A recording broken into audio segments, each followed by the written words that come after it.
ladies and gentlemen, welcome back to the channel. It's me, Killer Snow, and today we're going to be doing some level design stuff because I need to. I'm getting close to a deadline that I definitely have to meet. And with that said, I'm going to still take a moment here.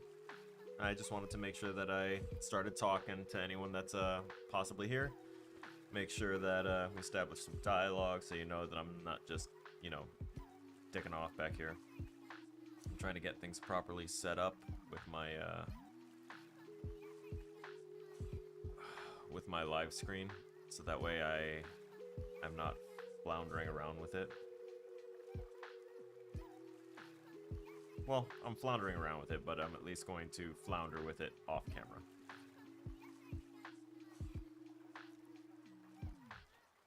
Okay, so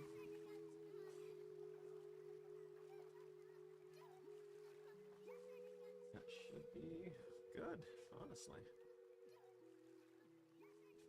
What if I zoom you out even a bit? What about to right there?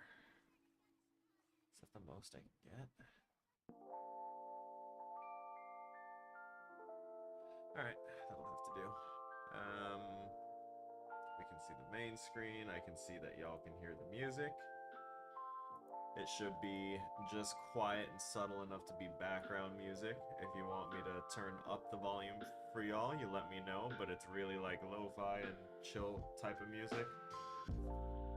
I don't want to risk any copyright strikes or anything through YouTube or Twitch or any other platform. So we'll just keep it nice and calm and mellow. How's that?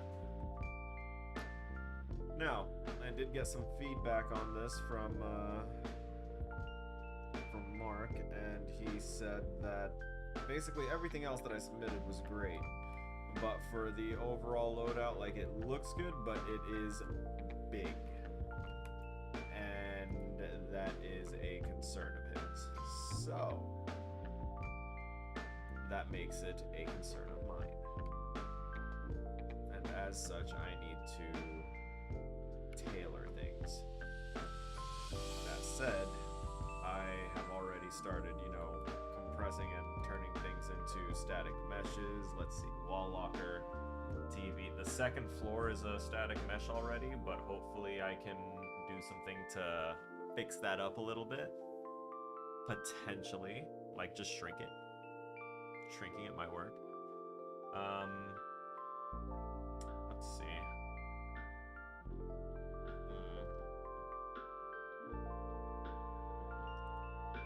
You know what, actually, wow, yeah, I didn't hit transition. I'm sorry. That's so bad. Oh boy. Also, I minimized my chat. That is my bad. Tiff! Is Ariel involved with the floundering? No, not this time. It's not the Disney-esque type of floundering. No, this is a more adult floundering, and not the good kind of adult floundering. This is the type of adult floundering where you're just trying to fucking find your way through life. And if that's not the most realistic shit. Come on. That is so bad. Wow. What? I mean, on the bright side, I'm finding out that my teachers are liking the stuff that I've been turning in, so that's good for me, because at my school, my teachers aren't just teachers; they are like some of the leading, like, forefront people in game design and shit like that. So they say I'm on the right track and that I'm turning in some good shit. I think I'm on the right track. So he loves all my gameplay documents, all the details that I went into for what I want to do with this. And I honestly copy and pasted this design and turned it into a narrative pitch. Because this is turning into something that I might actually want to build out, or at least combine with another design concept that I did last year. which was also kind of light-based with a bit of stealth, but I'm not quite sure if this one would tie into it.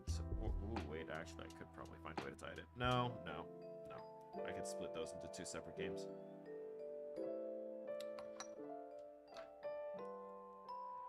But thank you for being here, Tiff. I really appreciate seeing you again. I miss when you guys could hang out more. I'm sorry that I can't hang out more, but, like, I mean, as you can see, I'm not even playing a game this time. And last time, the reason I'm doing this now is because last week I stressed myself out a little bit. A little unnecessarily, granted, but that's just how ADHD works when coupled with anxiety. I just have a really bad time with anything that's got a deadline, and everything about school is deadlines. So, like, I literally block out my entire day for homework to make sure that I get it done.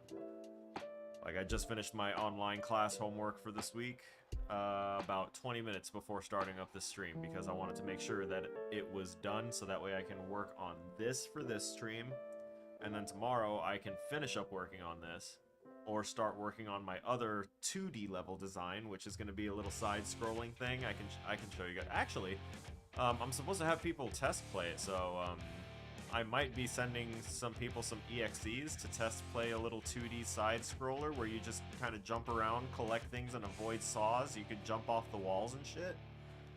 I just need people to test it and see that they can follow a basic path and that it works.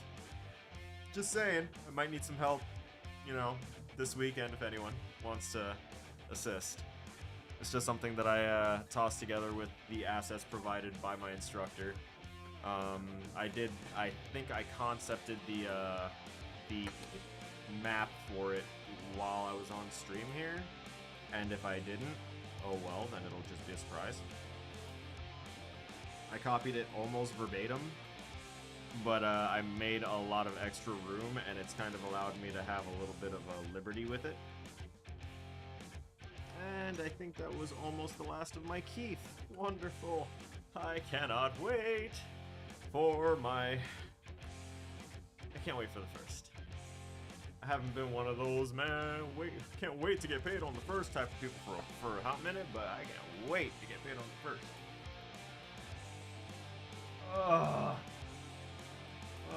Oh, thank God that February is one of the shortest months. Okay, so now that I've got my little something set aside for myself here, I'm not gonna zoom out or nothing and, you know, have y'all seeing that, because I've heard that YouTube has you know, basically gone full censorship, I guess. I'm not enjoying the way things are playing out. Not knocking any of these platforms that are providing us the ability to have a platform to speak on, but I really dislike trying to speak on a platform and then being silenced on the platform because of how I speak. You know? If I'm a veteran and an adult, I am going to use adult language and I won't be able to help it sometimes. And just because YouTube wants to be like, oh no, it's a curse word!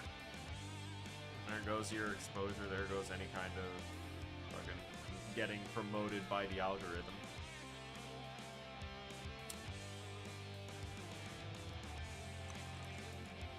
I'm keeping my current activities off camera because, you know, the promotion of smoking and other such things is not permitted on such platforms. But you don't see any smoke, do you?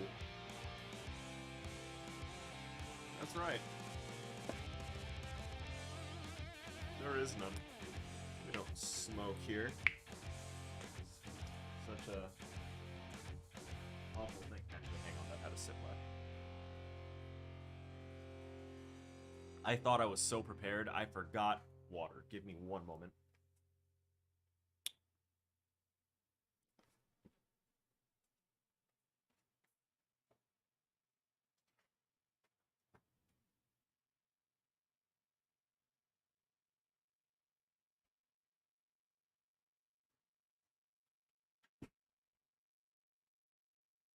I thought I was so cool, so prepared. I hate that I still have my studio mode open, so it didn't actually go to my back soon screen. So I'm gonna go ahead and click that and make sure that studio mode is now off, so that way I don't do that again. Don't clip this.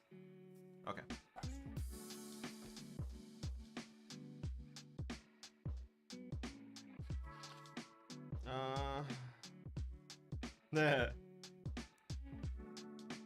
Alright. Gonna appreciate this a little bit more.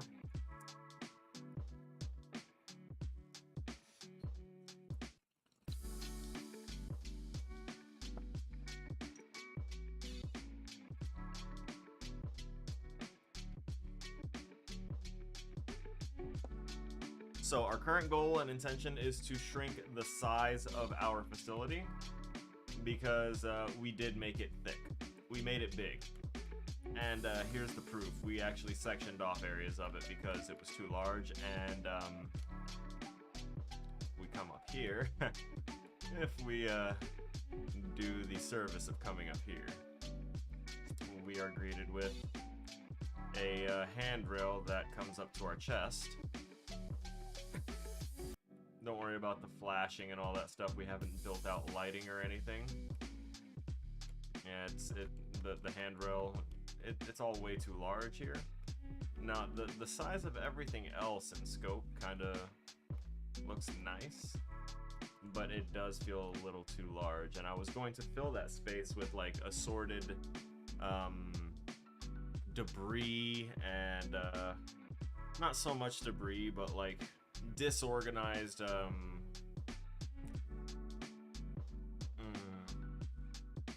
disorganized materials that you would typically find in an asylum, and an old asylum at that,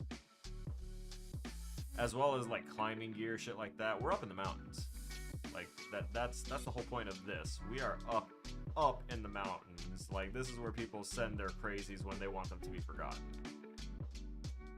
In the case of our protagonist, though, our protagonist just kind of showed up one day and had no memories, and they were like, oh, well, shit.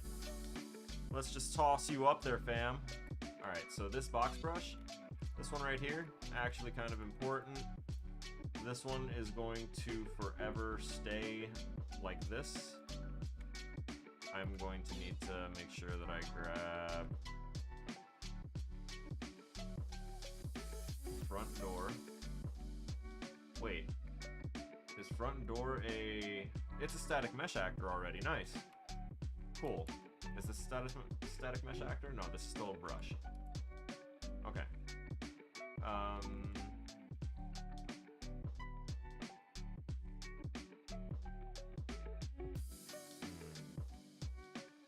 I'm going to let me not make those into solid doors yet. Yeah, we need to do this in order. Alright. We have the building selected, yes?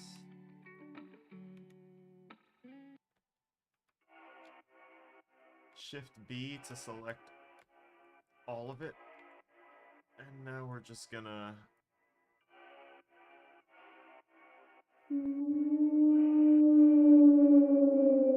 Hey, Winter Rose, thank you so much for the for liking the stream and for sharing the stream. I appreciate you so much, brother. Thank you, thank you. Welcome in. You're not missing much at the moment. We're just getting our size and scale and everything kind of sorted and figured out, because we tend to overdo things a bit. Why is there...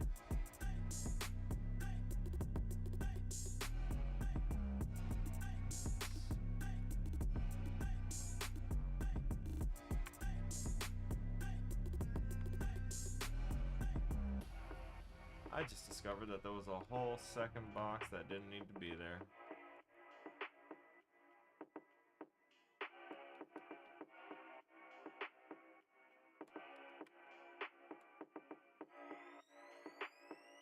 Let me hide that. Alright, that's what I thought.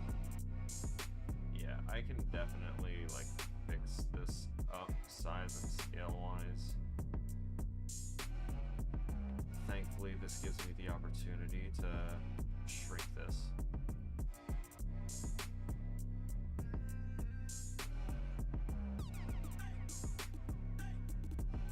Particularly, hopefully, just like that.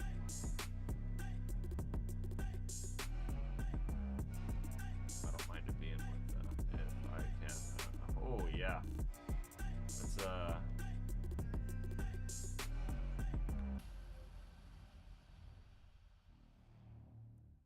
You know what? I don't mind that intersecting into the wall a bit like that.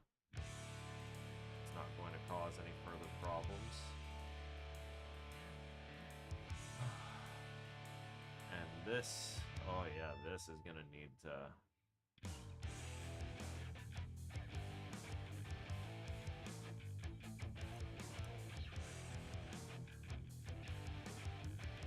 Zip that back out just a little bit.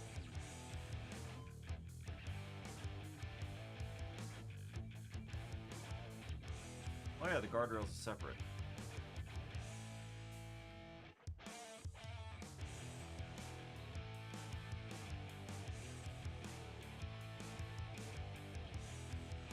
God damn, really? Oh, that's such a bad spot for that. No, no, no. Safety railing, where are you?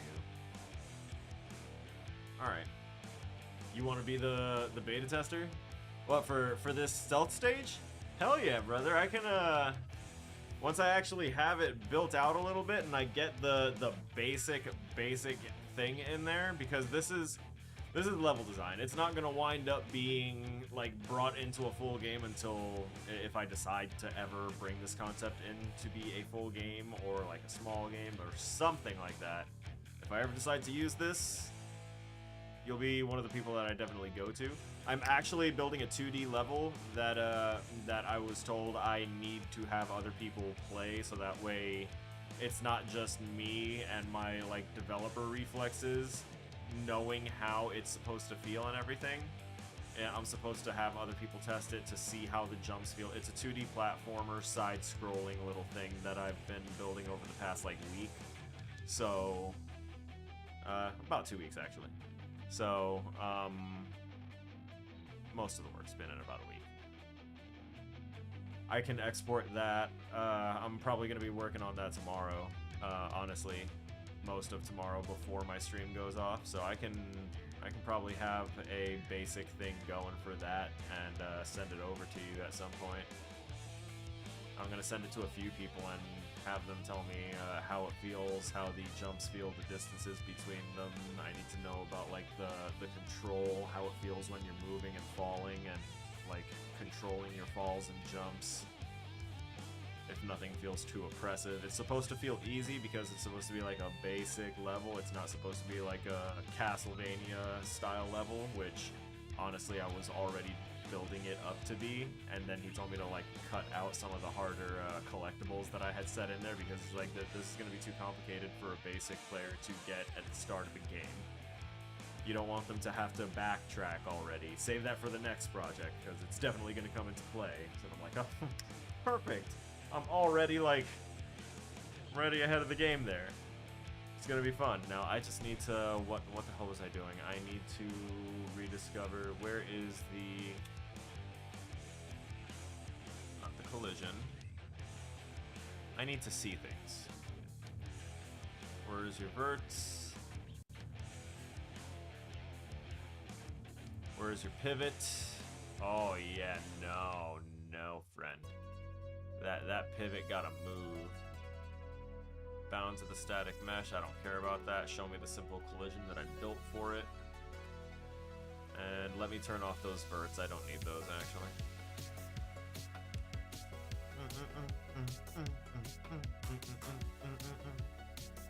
Let me go to the top-down view. Yeah, see, I need to move that.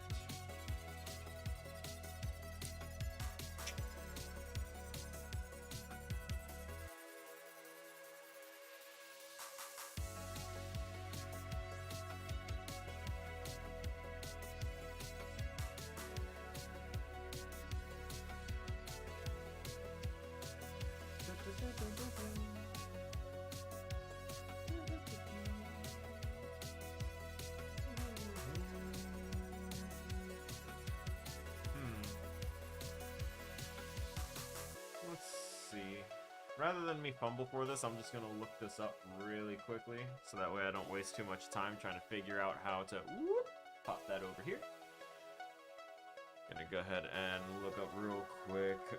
Unreal 5.1. It used to be I could just like kind of right click, or like I could actually click while I was trying to use the tool to move it, and then hold another key, and it would just allow me to move the pivot point for it, which is exactly what I need, and I need it to save because I need to scale this. I need to scale this down, and I can't do it from this menu because I need to be able to see the rest of my surroundings, so that way I can see how small I'm making it. Let's see, this is Unreal 5.1, move, pivot, once.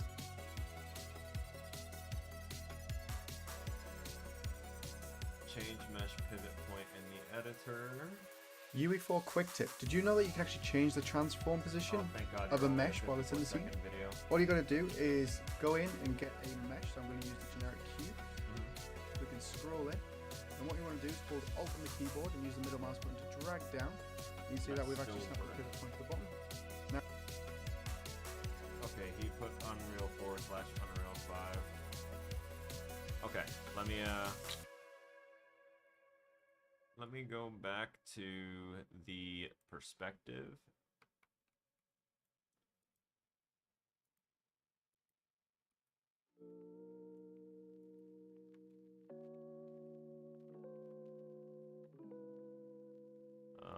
Oh, I get it. Because, yep, got it.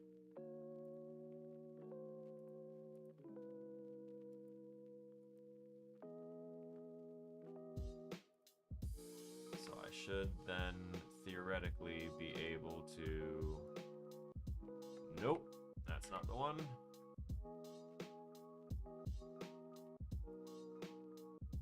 Neither is that. What did this man just say it was? Keyboard and use the middle mouse cube. We can scroll in.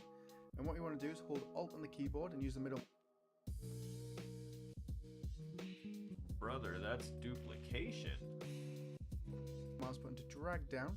You can see that we've actually snapped the pivot point to the bottom. Now if we were to actually click off this and move back, it would be moved. So we're going to do Alt middle mouse again. Now this time if we right click, we go down to pivot, set as pivot offset.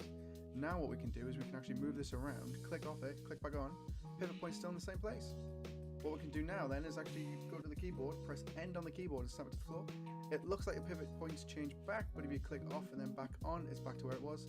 And if you do want to reset it, just right click, go to pivot, and then reset pivot offset, and you're back to normal.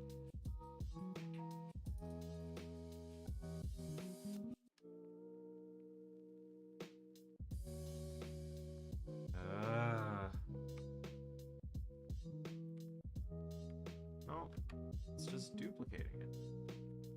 It's not what I want.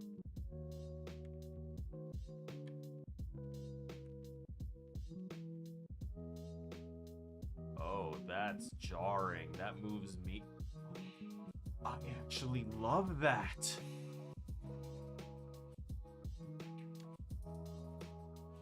Okay, that's a nice quality of life movement trick that I just learned. So I did that by holding shift while I was moving it, and it let me move with the piece instead of having to like move it a certain distance and then drag myself with it, like let go of it, move my camera, reposition, and then move, and then reposition, and all this other stuff. I could just move with it. That is amazing. But that does not solve my problem of why this isn't working, because it does not work in 5. How to reset pivot location. Alright. Let's see. If you ever want to move location of your gizmo, location your gizmo is on a model but didn't know how well you come to our place. Next 5 minutes. Oh my god, why is it going to take 5 minutes? Alright folks, hello, welcome back to another quick UE5 short tutorial. And in this tutorial today, we are going over how to set I dislike when people take things, so origin point. But you have the 3 arrows pointing out a white orb. That is our pivot point. So if we were to rotate this, it pivots from here and then rotate it again. Now as you see, it's going to move this, let's say over here, and then rotate it again. Now Son of a bitch. it's going over wherever that orb is. Now, here's the thing. What if you go to import a mesh, right? So let's say you just imported this cube and the pivot point is over here and you want it inside of it. Well, how do you move it? Well, one thing you can do is just, if you use the middle mouse button on the white orb, you can actually just drag it. Right, so middle mouse button on the white orb specifically, not the axes. That's not going to get you what you want. It has to be directly. This man is a hero. Now, go over here, you drag it, boom, perfect. Now, if you wanted to move it, well, now you notice something. This is actually reset it to its original position. So what do I mean by that? Well, if I was to do this over, right? Let's just, for tutorial sake, let's say I imported this model and the gizmo was over here. Well, the pivot point was over here. What is this? Hide this. If I wanted to drag this over, right? I want this to be where it is. So now let's say if I just go over here, and then you can see it went back to over there. Damn it. Now the reason why, I know it looks corny because I made it happen because it didn't happen by default, because I actually made the cube and the pivot point was actually set perfectly, but I needed it not to be perfect, so I had to say it on the video. I know it's stupid, but okay. If you get it, you get it. It's fine. Okay. But the point is, if you have this issue, right? Whereas whenever you set the offset point, well, at least whenever you move the origin, and then you go to realign it, it just keeps resetting itself. The reason is you have to actually select the offset. You have to set the pivot point offset. No. So to do that, you have to move the origin to wherever you want. Or the pivot. I keep saying origin again. I'm used to it in Blender. It's called the origin in Blender. But in Unreal Engine 5, it's known as the pivot. So that's what I would try to refer to it from here on out. So remember, middle mouse click the white orb to move the pivot. It goes to this man sticking with the new terminology. So if you click on anything else, you click back on it, it'll move it back. The only way to stop that from happening is to right click on it, right click on the model. Why won't it let me I just want... And then set as pivot offset. No, now if you deselect, you go back to it, that. it has set it to right where why are you not... Now, why you no grab? Oh, you Jesus. actually reset and I the just pivot messed up offset my to wherever camera. you right click, right? Do I get my Let's say perspective I back? wanted that pivot offset over here. Now with this model select,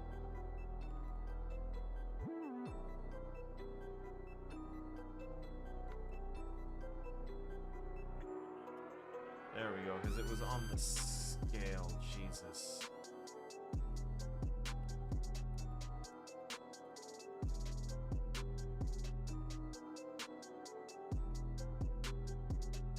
Alright. Now we got it. I'm sorry about that. Sorry.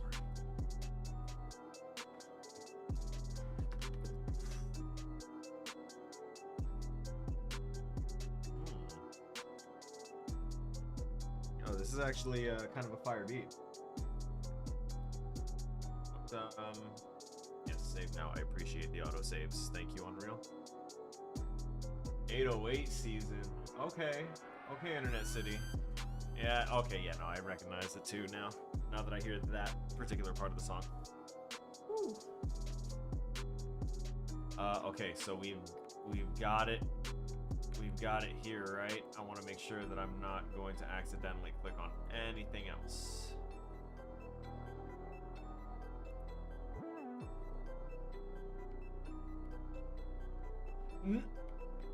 It selected the fucking skybox. Yo, I'm kind of tired of that, dog. That's not cool. You come here.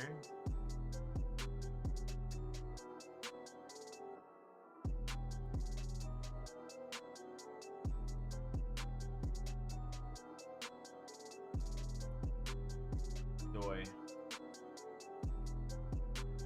So now, theoretically, if I click that back again, beautiful, finally. We got it. Why was that such a chore? That should not have been so difficult. Let's go ahead and turn these back on so that way I can see what I may or may not need to clip and trim out of this. Starting with the size and scale of these. Also, are you set to interact and cast shadows? No, no, no. You don't worry about casting shadows for those. You don't need that. That went very quickly. How do I turn that speed down?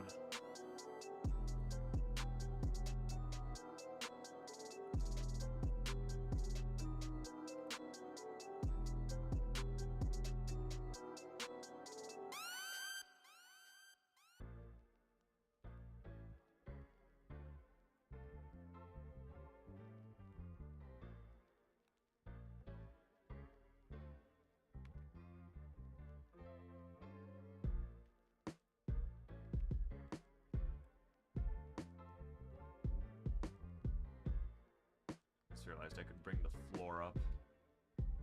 Durr. So let me bring that back like that because I would really like to see. I could move that over just a little bit here. Is that gonna? Yeah, it is. Okay. Just scoot it over a little bit more, and now we're gonna. Oh no, too much. Possibly. But if I just ever so barely try and do something like this, maybe. Let's see what we got for height here. For these handrails. Oh yeah, now that looks closer to a handrail. This still looks like a shoulder rail though, which tells me that we still need to stat squash this down a bit.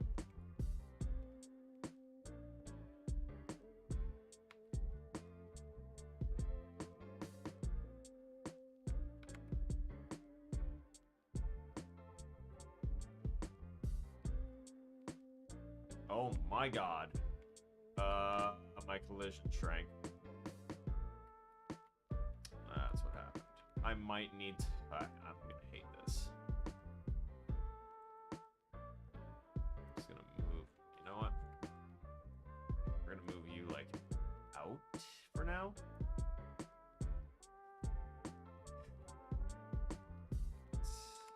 Sad days. Okay. It would take longer to hold on to that and find ways to keep morphing it and changing it to make it fit than to just give up on that, or at the very least set it aside and see if I can make another one real quick, see what I can pull out that way.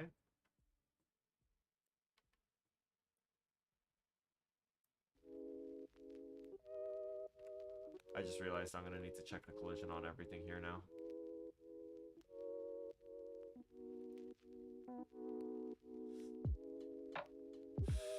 This one still looks good. Hey. Well, even getting all deformed. What about this? Okay, yeah, see that? This turned to shit. Wait. Can I grab your collision? No, I can't. I cannot alter your collision from here, and those were janky as shit, and I'd have to redo all of it. Alright, I have a different concept for the stairs, so no fucking problem. It's no big deal, it's fine. Alright, so we're gonna take this, and we're gonna slide this over. Because, duh, of course we are, because I need that. And that also means that we need to grab this, that, this. All that and this. And that. And...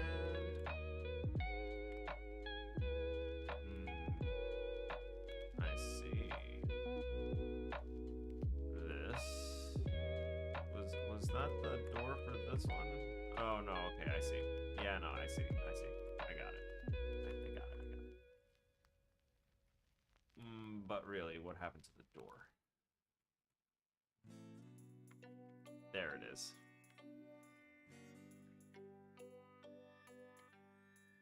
Because I didn't turn it into a door yet. Not to be confused with the door fruit. The TV's one mesh, so is the couches. I can move those. Let me just grab them. Oh man, that hitbox for that one is so bad. Why?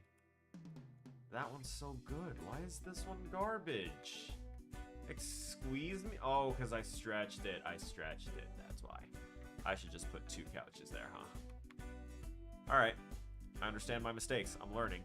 I really want to take my my chat in Streamlabs and swap it from the left of my preview to the right of it, so that way it's closer to my mic and everything, so that way I can look closer to like chat whenever I'm like checking everything. And I know that I've done it before, and I just keep forgetting how to do it. I will have to check on that. Okay, I think I grabbed all of the things that I needed to from there, so now we're going to hopefully just migrate them like this. Did that work? No, of course not. Of course it didn't. It didn't grab.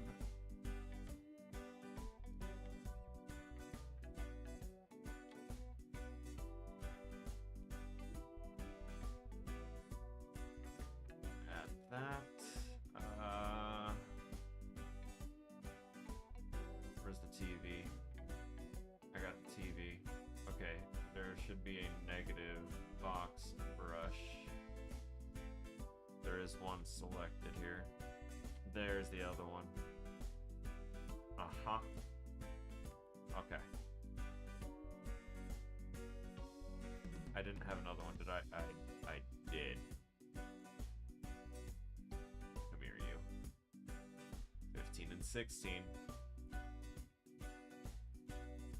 Tisk, tisk, tisk.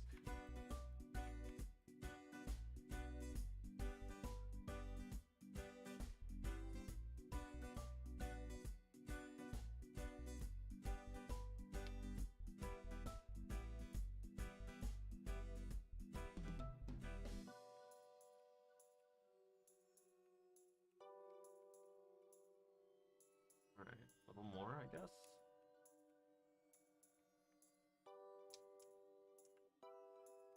What else am I dragging? What is that? Do I still have... I do still have that selected, huh? That is most unfortunate. I'm going to deselect that. And that, actually. I don't need that one. Wait a second. Oh, man. All the pillars are linked. That's right. Okay.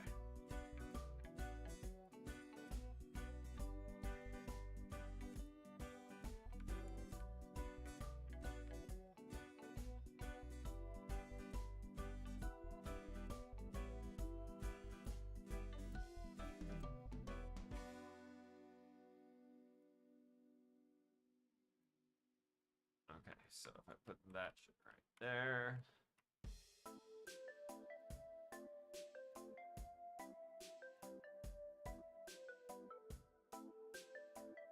Well, crap baskets. Not quite sure how to handle this one now.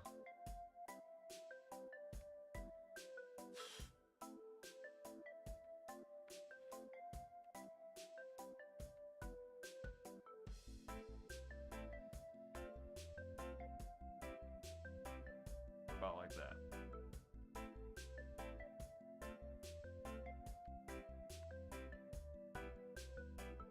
What if we oh, not the whole thing. Just these. Yeah. Oh wait, that's also not good. Because they're crap. They're bowed just like that. I need...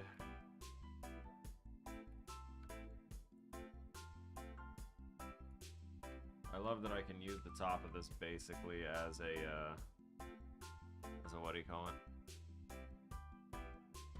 Ah, that's right, it won't let me select the middle. I just want to use the top down.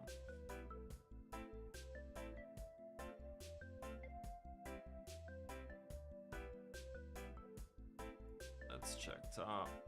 Oh, well. We're gonna go ahead and go to pivot and set that offset. Nice. Go to settings. You just did it today. Oh, okay. Settings. I just saw you type that out, brother. I'm in settings. I figured it would be somewhere in here. I just didn't remember where the hell it was.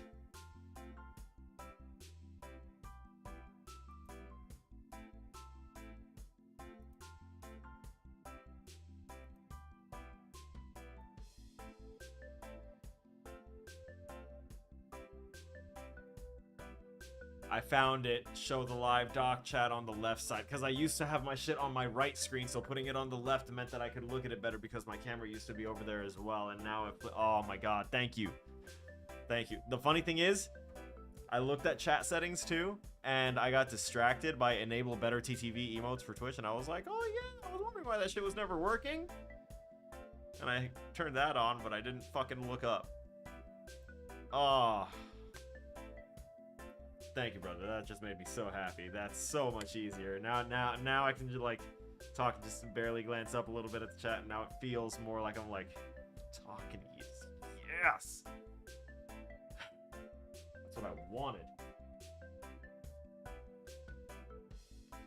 Whoever doesn't know John Winterrose, he is an amazing person, and you should go ahead and check him out on Facebook as wait.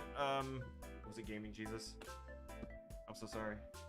I get your notifications so often and my brain just fucking blanked out thanks to ADHD. Why am I like this?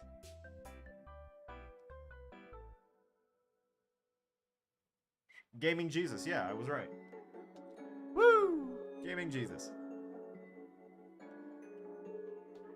He streams on Facebook, so there's like no excuse to not be able to see it. You don't need to make an account or well, I mean, aside from the usual, but go Gaming Jesus. Oh, sweet merciful water. Life-giving water. Okay.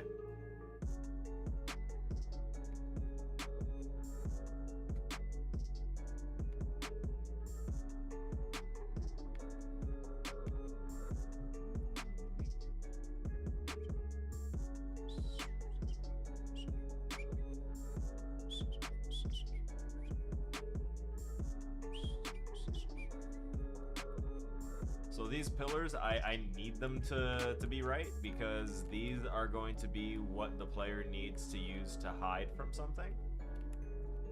So I do kind of want them to be done right. So, ooh, yeah, this is more of an intimate feel there. So for the rest of this, I need to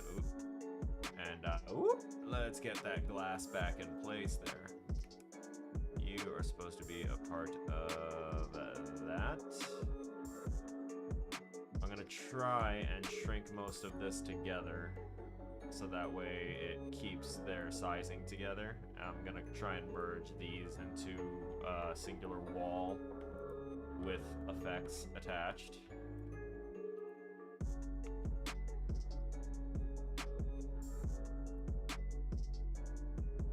Yeah, I should have predicted that.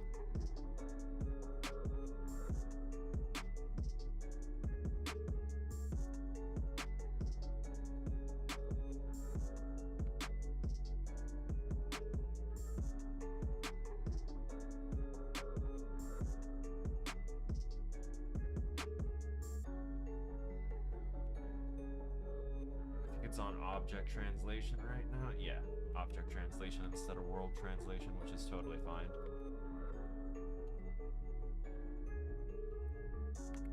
Lets me move it more accurately given the orientation of the object itself. And now I take this negative box brush and the the textured box that I also implemented. So that way we can shift these here. Excuse me. Alright, I obviously need to get these guys in line. Because I did make the box for the glass kinda thin.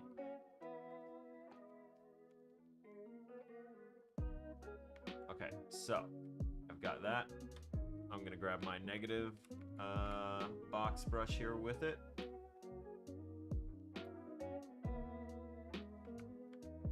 And since this, oh wow, this cube's a static mesh that I didn't name. Huh. It's just called Cube 5. Where are you in here, though?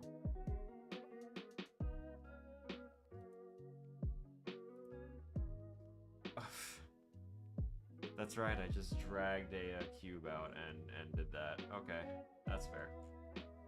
I've got them both. That should be working. I don't know why it's not carving its... Oh. Is it thicker?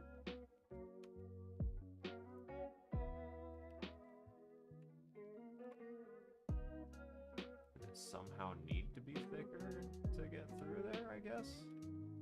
I don't know why. It was lined up perfectly, and I only made the wall, like, thinner, if anything, so that shouldn't have needed to happen, but... we won't, question that a little too harshly. Let's also... we're gonna push this back a little bit.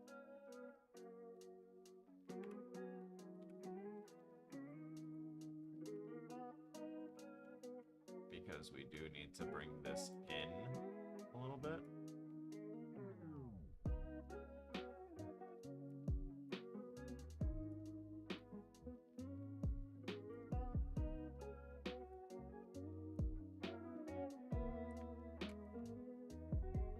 Okay.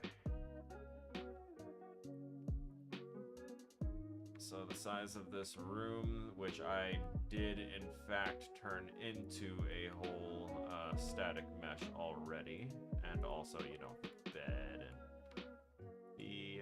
the candles, yeah, the candles.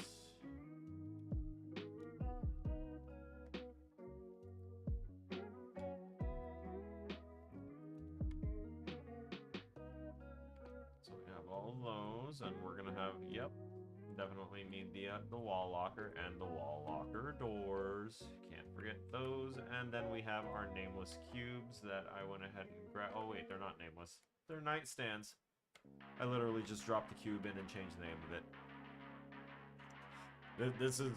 This is the level design process.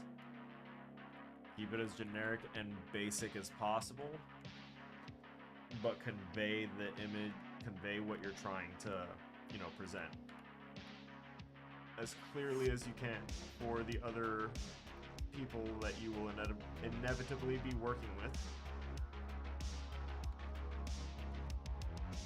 I was gonna put the doctor's offices at the other end of the balcony, kind of overlooking things.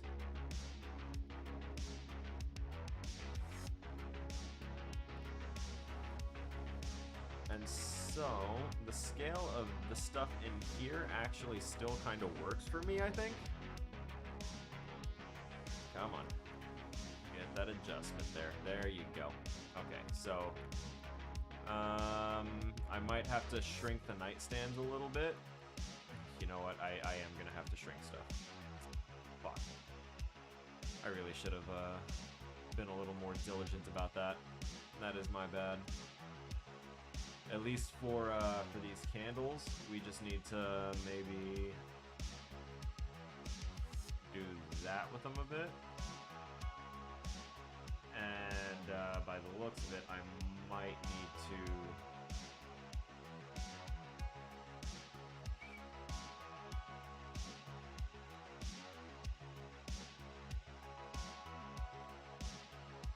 Damn.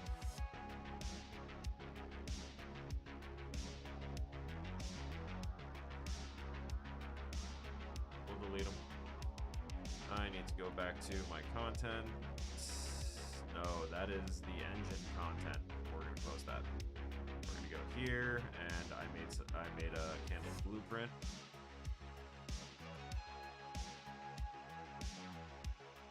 And so I'm going to take this, and then I'm going to shrink it to candle size.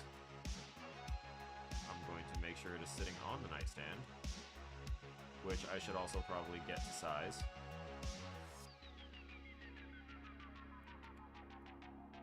I feel like that is a more appropriate sizing for it. My camera is a little too snappy right now. Good morning, Cupcake Heblum! Welcome, welcome, welcome, welcome. Oh my god. That is such a pleasant name to see again. That is now officially too small for now. I mean, I do have like a little nightstand that's about that high, but I want it to be just a little bit bigger. Welcome, man. How's it going? Well, I was just about to ask you that. But I will go ahead and say that I knocked out my associate's degree. I'm currently pursuing my bachelor's in fine arts for game design, and I'm probably going to like get close to finishing it, but then I'm gonna swap it up so I can use my benefits still and pursue education in game programming. So that way I can kind of be an all-in-one machine and try and bring my ideas to life rather than work at these money-sucking companies that just want to worry about their monetization instead of releasing completed and functional games, like, you know, holding themselves to a standard. So, you know, I'm doing my thing. How have you been? That is much better feel for nightstand, I think. And now for this candle. Things are amazing here, just crazy amounts of work. Bro, I know the feeling. I know the feeling.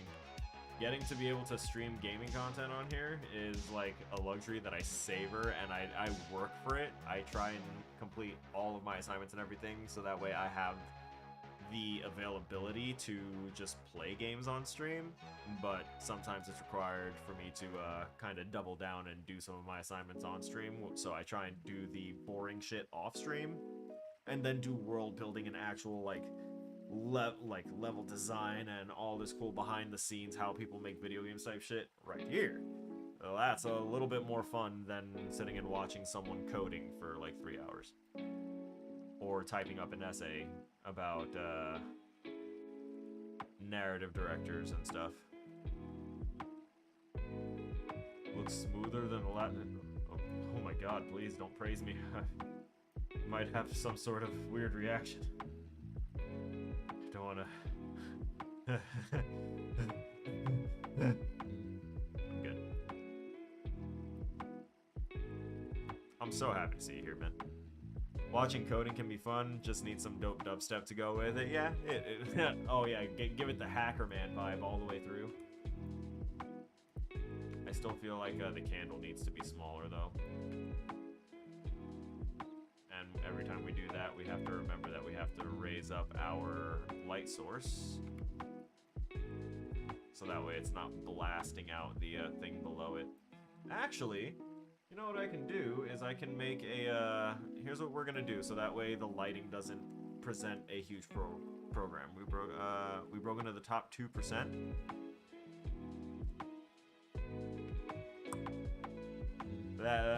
That pings only one thing in my brain, so congratulations! Hell yeah! What was I gonna do with it? Oh, right. Custom material. Yo, what? That is such a flip up. That is such a fucking flip up. I am so incredibly proud. I'm not in the same boat right now. I kind of slipped a little bit, but I have made a resolute goal to have at least 10K in my bank by this time next year, so that way, you know, doing things by myself and building things up by myself, I think that's a reasonable goal considering I'm kind of baseline right now. Bit more network will be You were the financial genius guy, and you're just kind of flexing that all over the place. And if I were you, I'd be flexing it a whole lot harder. I got the schooling going hard, I do, but I also have a habit of trying to help people a little too much at the, you know, to my, not always to my advantage. Actually, never to my advantage, but, Caller needs phone? Too easy. So this is gonna be our...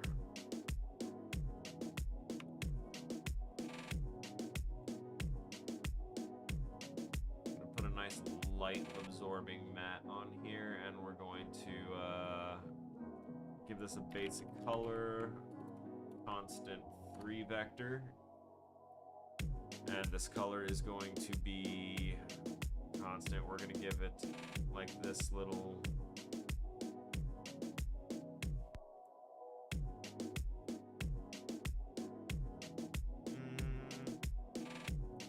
there we go, and put a little more saturation on there, give it a brown look, darker brown look, please.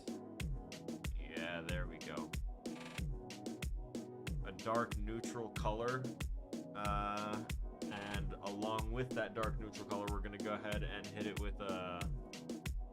We're gonna create a constant value here, because any of these values that doesn't need to be, you know, a triangulated pinpoint thing like a color or a position, you can get these with a value between 0 and 1, because those are percentage sliders. Think of those as little percentage sliders that you see on your menus, in your graphics menus in video games. And value between 0 and 1, that's any value between 0 and 1 is, you know, you switch that to a percentage. 0.1 is 10%. Basic stuff. So we're going to take that, and we're not going to make it metallic. We're not going to make it specular. We're going to give it roughness. We're going to give it a max roughness value of 1. Because you saw when I set it to 0 how it just reflected everything in this virtual environment. We'll display that again. Look at that. Look at that. Perfect, crystal clear mirror reflection. You never want to really use that in games, and there's a lot of times where people will create their environments, and for some reason their dirt floor, just because there's some rain on there, will be highly reflective.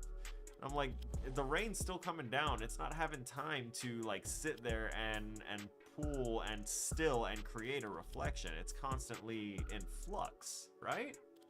These are things that we need to think about while we're doing development like this, because wait, why do I see some little red thing down there? What is that? Oh my lord. Is that a, I believe that was a YouTube message that that popped up down there, but I didn't get to, wait, what was that? What box is that? Where is that? Is that my, no, that's my bats. There's something else beyond that. That is the chat box. Okay, I need to open up my, my Facebook. Because not my Facebook, my YouTube. Because I don't trust that. There are times where I will get... Oh, okay. Someone, Obito YouTube Huega said 1. Okay. 2. 1, 2, 3, 4. Welcome. I'm sorry, the reason I said that I don't trust it is because most of the time whenever I would see a message pop up via YouTube, it would for some reason be an adult advertisement bot. So I have to quickly, you know, open up my controls for YouTube up on my monitors, and then try and ban those people and get that message out of there and make it not visible to anyone else. Lovely times. So anyway, we're back in here. We're gonna click in here, and we're gonna set this value back to 1. Welcome back. I'm just making a I'm just making a material to slap onto some of the things in the room, so that way the light isn't so blasting out and reflecting off of things. Particularly the nightstands that they're on. Pixel depth, ambient occlusion, don't need to worry about those, nor any of that. It's not going to be a translucent object. Anisotropy is for the specular shine, which is better for non-metallic things that still reflect light. And emissive color is something we absolutely do not want, because that will make it reflect that color anytime light is on it. Let's see. But yeah, we've been hustling hard. The last time we talked, I said if things keep going right, that by the time you finish school, be in a position to help back you and maybe work on some project. Woo! You did say that. You did. I'm not there yet in my own brain to be able to work on any kind of like real project. I'm already signed and committed to one that I've already like signed NDAs. I can't talk on it much at all, but it is something that I am working with some classmates on. It's their passion project, and I want to help them with that once I know, how to do the things that can help them, because they're already really talented and have been working in the field already. I have not. So I'm trying to, learn everything that I can, so that way I can be of use to not just that project, but to my own projects and other projects in the future. As for helping people, I know what it's like to help when you don't have it. We help people all the way up to being homeless, which ended my streaming. Yeah. And there was also all the drama with that individual. I do remember that. I kept you in my thoughts, man. Pretty constantly. Anytime I see a post pop up in my newsfeed that's from you or the girls, I always go ahead and hit it a like, because I want you to know that I'm still there. I'm still lurking in the background, watching and waiting.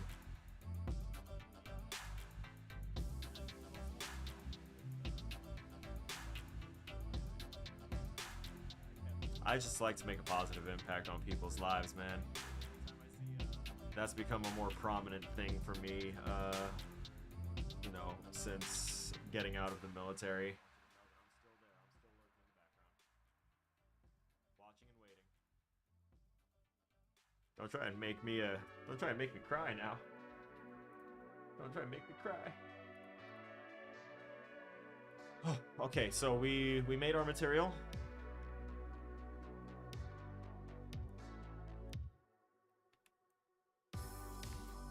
Helping is just what I like doing.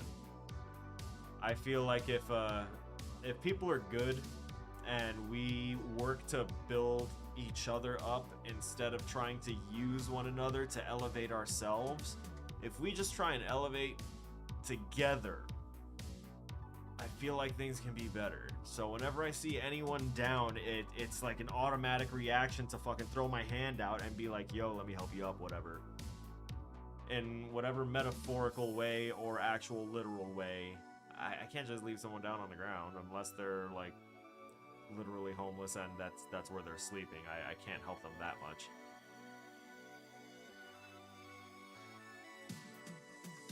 Bro, don't make me cry. Don't do it. Don't do it. I have become an emotional sap since getting out. Oh, see, that's so much better. You see how it is on this, and even if I bring it down, it doesn't even look as blasted out. That's so much better. I feel better about it.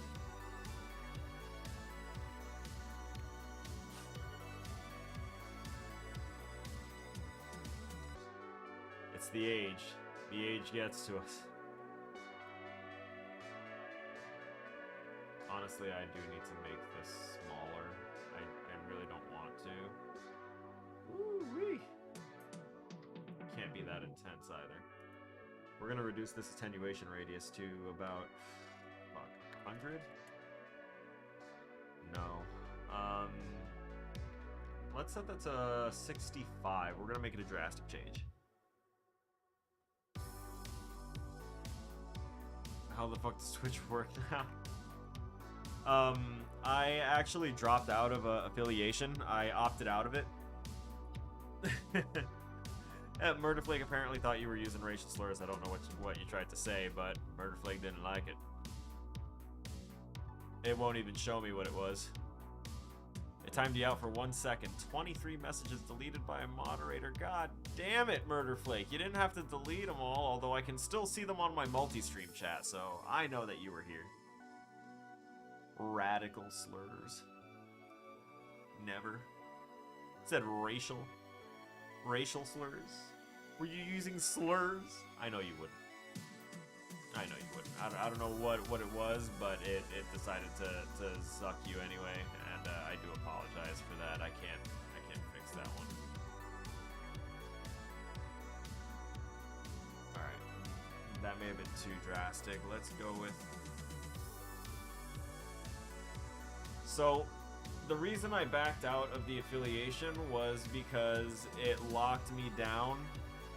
It locked me down to just Twitch, which I didn't really have a following, and I still don't really have like a big following. And it's not like I'm trying to get a big following. This has always been a thing for me to try and reintegrate and relearn how to associate, how to communicate with people, and it has helped me in so many ways.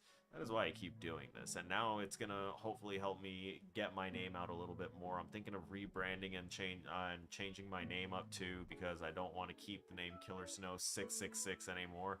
Big hint, it's because of the 666 in there, because I just want it to be Killer Snow. I don't know if anyone knew that, but I just want it to be Killer Snow. I didn't want to have the extra edgelord shit that I would have appreciated when I was a teen, you know, after not being a teen anymore. So, that's just not a thing, but you know, I've been throwing some ideas around, and I have ideas, but it's not something that I'm trying to rush into. I'm just trying to focus on my schoolwork for now. So if I do wind up building up an audience under this name, I'm sure that they wouldn't mind going and, you know, talking to me by another name too, or subbing to a new channel, or supporting a new channel, because I took away the sub button because I don't feel right like taking money from people when I'm like not even really committing to content creation right now. This is just me trying to do my homework, bro. This is me trying to do my homework and talking with whoever wants to come talk, interact, and chill. That's what this is right now, and that's all I want it to be at the moment. My stream is exactly what I need it to be for me right now. It is not an obligation or anything like that. Although, if you do feel like you want to, you read Dark as Desk, Desk Beast. Vic is my Desk Beast. Throw pennies at me. All right, hang on. Because you know that that Streamlabs has stuff for that. I just don't think about it often. That's gonna open up the settings tab for me in a browser.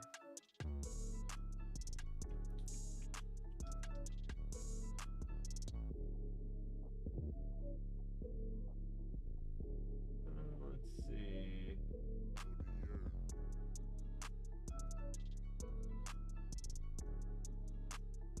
Oh, I don't want that. There we go. Allow pro features, allow that, allow that.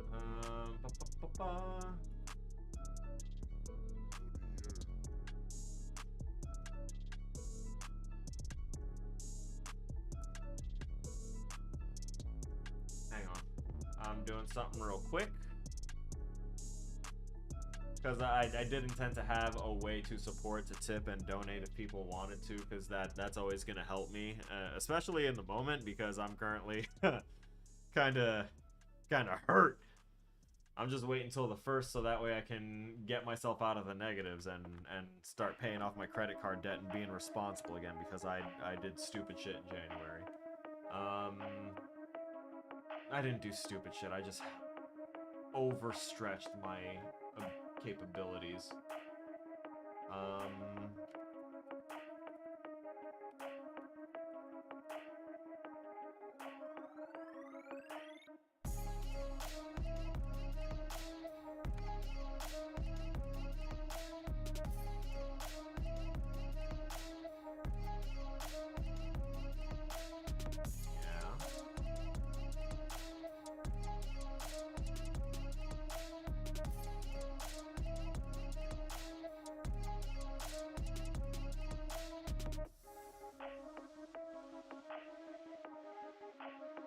looks like I am currently creating a business account for PayPal because I didn't know that there was a difference that was made. Hello?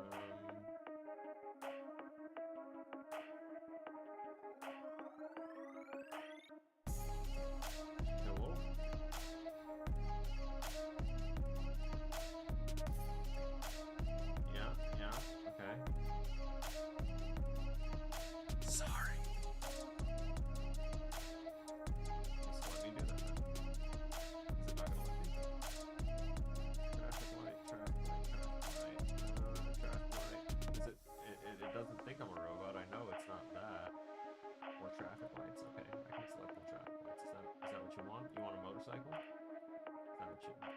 I mean, that's honestly more of a dirt bike than a motorcycle. I wouldn't, Jesus Christ.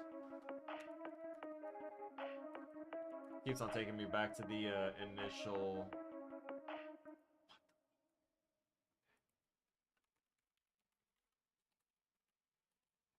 No business sign up, just regular. There we go. Let me get a login.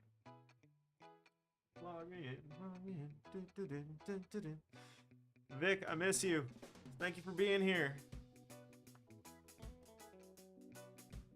Let me see what happens. I'm gonna put studio mode on again, even though I know I said I wouldn't do that again. But I want to double check something. Oh, cool. It doesn't show me shit. Let me just double check and see. Okay, so the minigame capture is not what I want. What about the main screen? Okay, so that is the right thing. All right, we're gonna go ahead and transition then. We're just gonna sit here and chill at my intermission screen. What's an ice cable?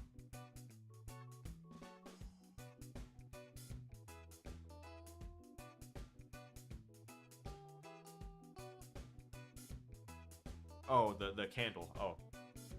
Yet, we're supposed to make everything low block, low poly, and everything because that's what level design is. All the fancy stuff is done at the higher levels. This is just to get the message across to the other teams, so to speak. And that's what we're being taught to do, like mindset-wise, is to not just create as if everyone is going to have the same idea or as if it's going to be the same thing that you envision in your mind when you turn it over. So it just has to be kept real basic. Let's see. I need to...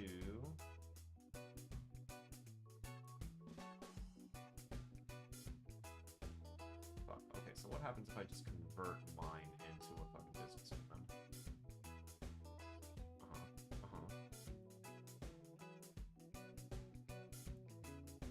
There should not be a second address on her, what? Okay, no, that's fine.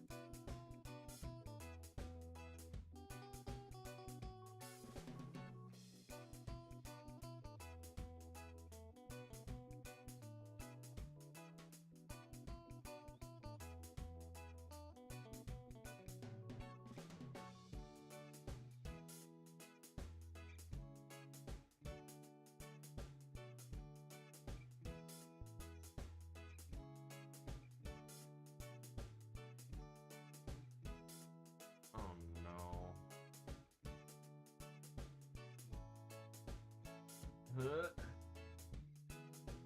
It wants me to put my, like, legal business name.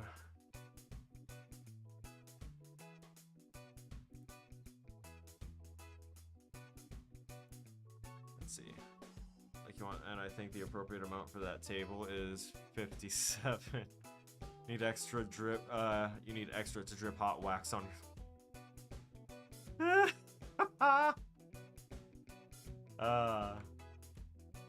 That was good. That was good.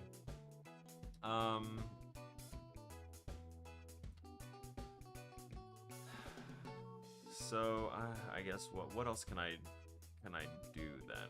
I thought I had some things set up through Streamlabs initially already, but apparently I might not. Hi, Little. It's been so long. I miss you guys so much. You're the best. I know I need to put like a support link in my thing. there's a tipping thing, a tipping feature built in, which I thought I had already set up. In fact, I'm pretty sure I had set it up, but now it's like, it's not there.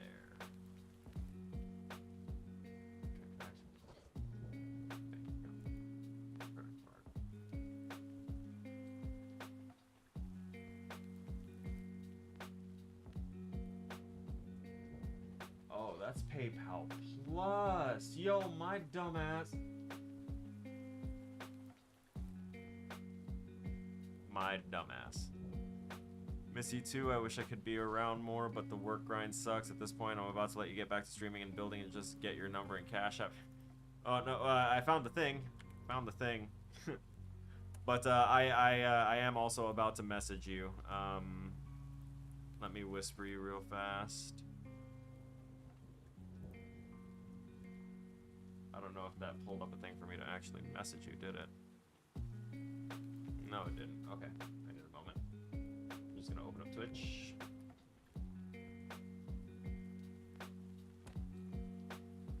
I know that I can whisper you through there. I always forget about Twitch whispers.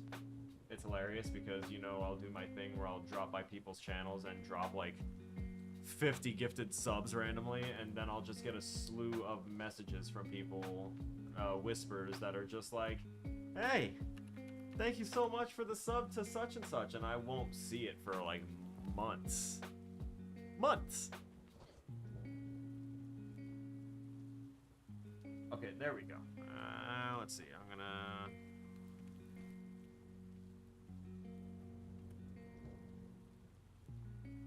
Please don't share passwords or personal information. Immediately sends phone number and other personal information.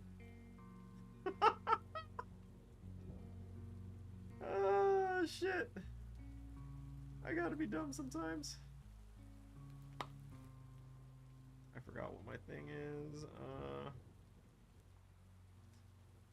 Oh yeah, and my for any socials or any kind of support stuff, just it's all Killer Snow 666. Someone stole Killer Snow and didn't apply it across everything, but I was like, if I've already got it as my main thing that people are seeing, then I have to keep it consistent. So I am literally Killer Snow 666 on every platform right now.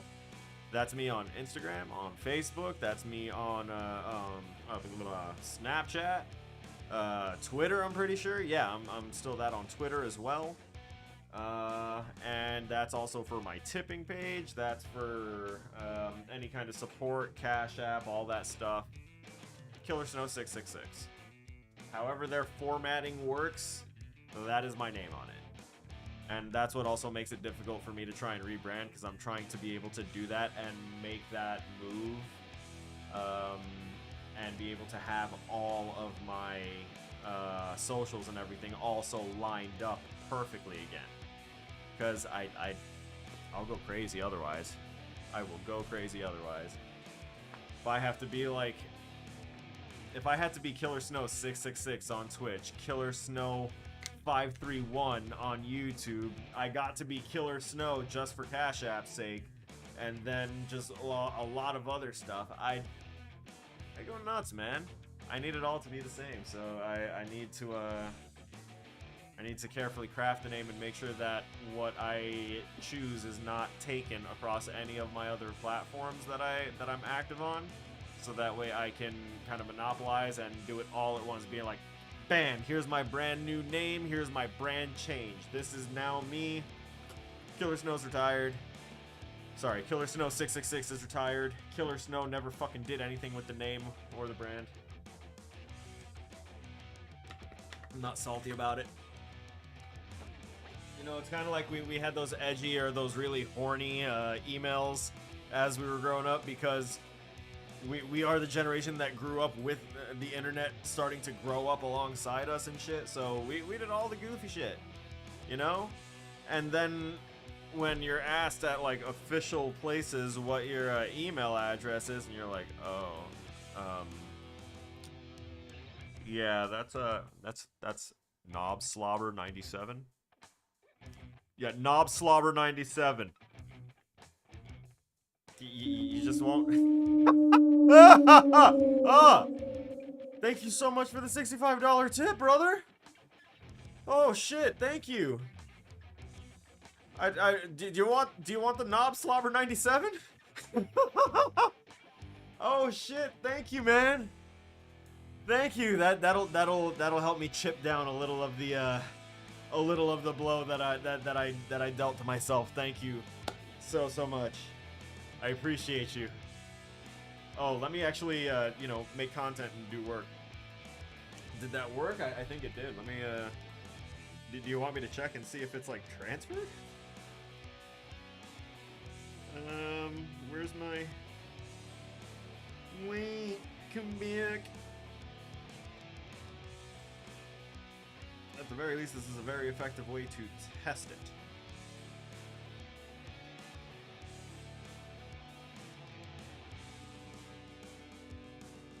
It's pending, but I see it. Thank you so much. It is there, and it did go to me. Thank you. Thank you, really. That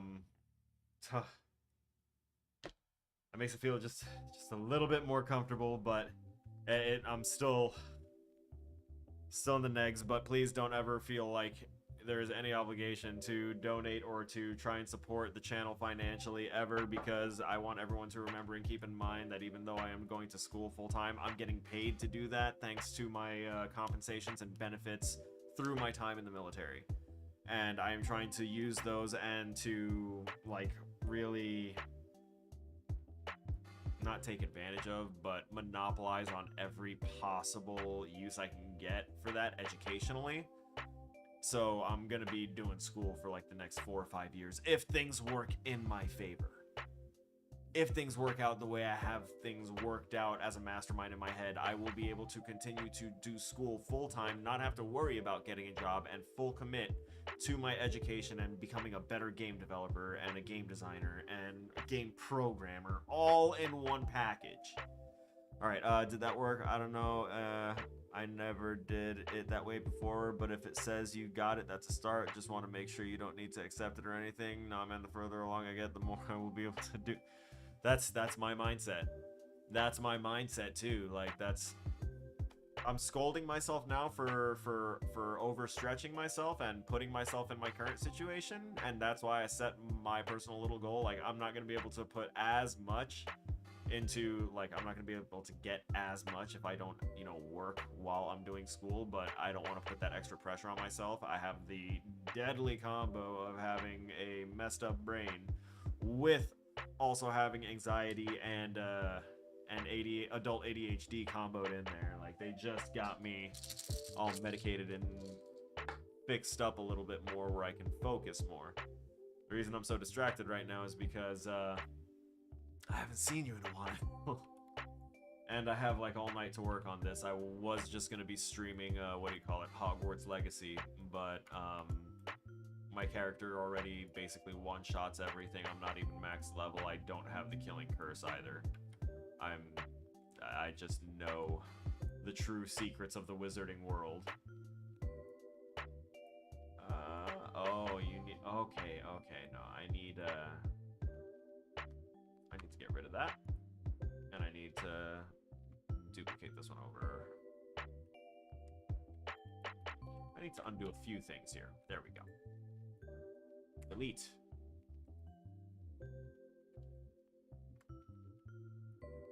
Actually, I think if I just do this and turn... Oh, those are blueprints, but I can group them.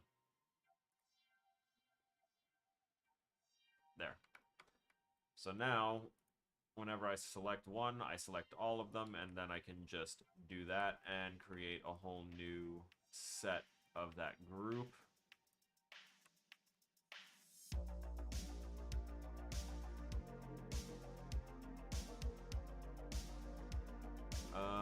I'm gonna need a matte gray. So we're gonna duplicate this light absorbing, and we're gonna call this matte gray. And I'm gonna, no, back. We're gonna change the name of this. We're gonna rename this to matte brown. save all these assets out properly. Hi, Collard! Hey, how you been? Told you before I can fix the anxiety. Such a great game. Finished it last night. Oh, man, you finished it? Ah! I know so many people already finished it and they're working on their next playthroughs. Like, I want to finish it because I'm doing my moral playthrough. I'm robbing everyone blind, don't get me wrong, because if I'm going to have a Lohomora, then, you know, I play the game the way I would, you know, do it if it were actually me in the situation. So, like, I'm a very moral person. But if you give me magic, the ability to go invisible and to pick locks, I'm gonna come up. I'm just saying, like, they could just conjure some new shit. It's a world of magic, all right? You can't possibly inconvenience someone that badly unless you know, a dark wizard doing dark wizard things. Which I'm definitely gonna be up to some heinous Black Air Force activity for my second playthrough. Absolutely. When I say I'm not using curses, like the unforgivable curses, I'm not using any curses. I didn't put any points into the curse tree at all. My secret was plants. How are you? I finished barely any on my save file. He played, I think, 63 hours. I'm at like 1 probably. I get that. I'm 30 hours through. I don't know how far I am, like, story-wise. It feels like I'm getting closer towards the end of the story.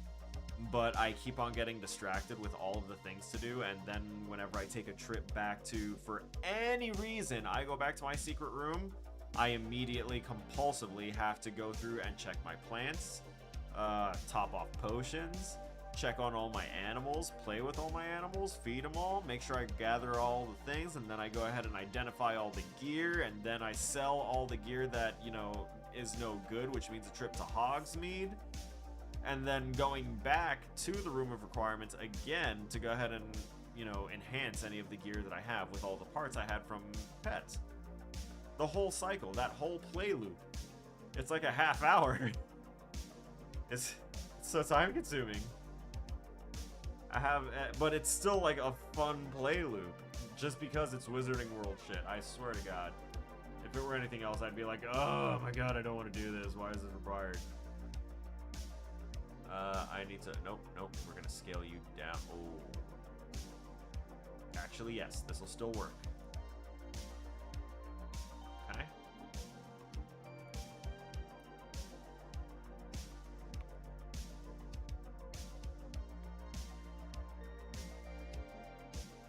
Oh no. Why is your point out there?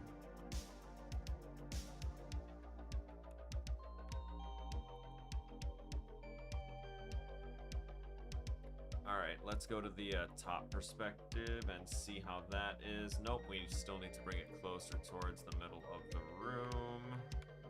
So I believe it said that it was in this direction. Check top down. I don't even have a wand yet. He said he took his gear to level 30 and max upgraded it, but he is not going to change out his gear until he hits level 40.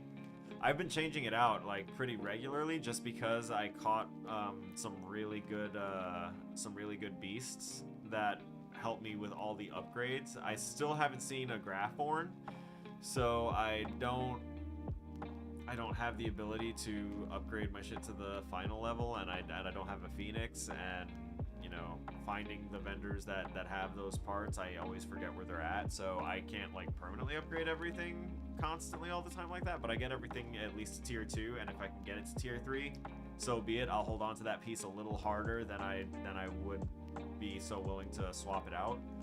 But my build is for my gear, I changed all the talents on every single piece of my gear to Herbalism 3. Because I put talent points into the mandrakes, and I put a talent point into the Chinese chomping cabbages. And when you toss out 2 Chinese chomping cabbages that jump out and smack enemies with their basic attack with as much force as your ancient magic hits them for, and there's no cooldown on them. You could just send out 3 waves of chomping cabbages, which is 6 cabbages when you're spec'd into it, and it's just boom, boom, boom, boom, boom, all over the place. They're demolishing everything. Neville Longbottom was right. Herbology is what you want to study. Mandrake spec'd in with having Herbology 3 on all your gear. I'd go into a camp with like 7 goblins and, you know, a troll. The troll would be the only thing left standing, and barely at that. It, like, nukes everything. Amazing. I know everyone's releasing the memes. Havana Kedavra! No. No. Mandragora Kedavra. That is what you want to use. Use the plants. They are the secret. Did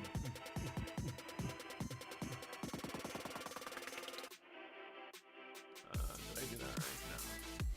A little bit more. Okay, so with this, I should be able to kind of shrink that a bit. And if I bring that down... Wait, what? What did it... Oh, I see. Did I, like, really shrink it that much? Oh yeah, that's a notable difference.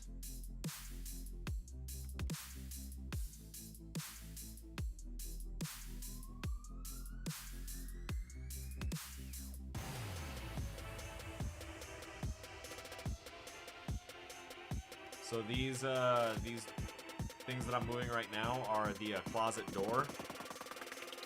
Look at this amazing game development. No, I will mute you, Vic. Don't praise me. Let's see. He's at level 36. Beat it on hard. I think I'm like level 34 or 35. I killed everything with ed potions and maximum. Yeah, no, I can get that too. I can get behind that. What I like doing is I like popping the invincibility potion and then just throwing my cabbages and standing there and watching.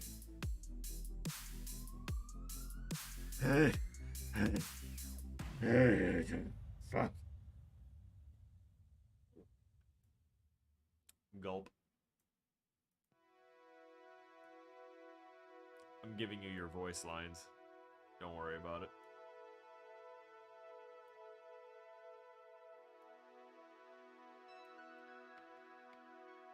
You need to do the challenges still. I'm pretty high up on the challenges.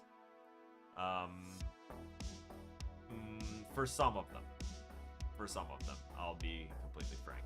There's some that definitely could have I could have put more effort into doing, because I would fly right over them and be like, oh yeah, look at that. Actually, I don't want to do that one right now, and then I just fucking leave. But I totally could have done it, you know. Would have been a nice thing.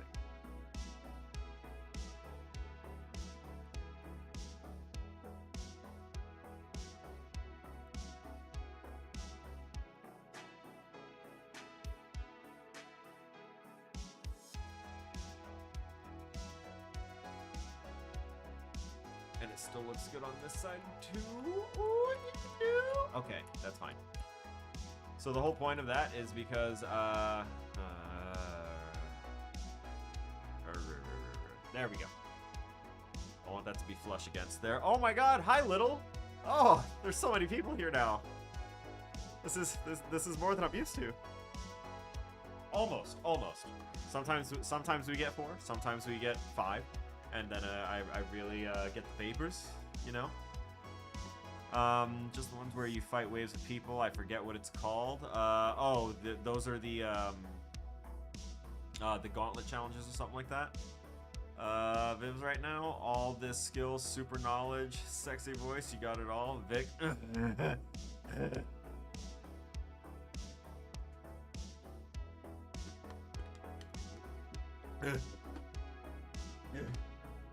Y'all need some water too, because y'all are obviously thirsty. Yeah, I have to knock out Yeah, he keeps asking me if I need a dog, and then he keeps offering to bark. And yet he never displays for me how he can bark.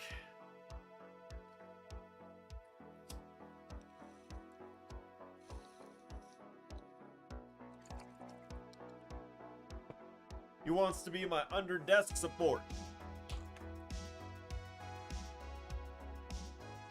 Do I need 2 dogs?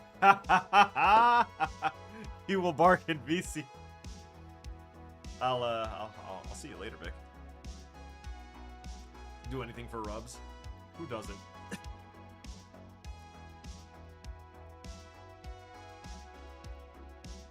Desk support.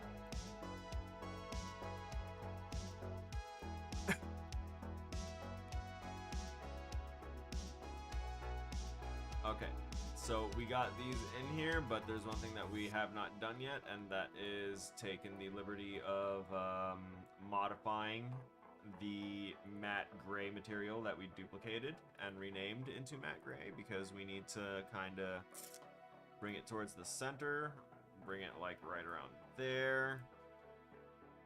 Still with a roughness value of 1 for a 100%. Yeah, there we go. That looks like a concrete matte gray. Be the desk. Heroes never die. Or the chair. Listen, this is a really good chair, and this desk can be spacious. There's room for more. You'll just have to, you know, find out if Vic is the type of dog that's friendly with other dogs.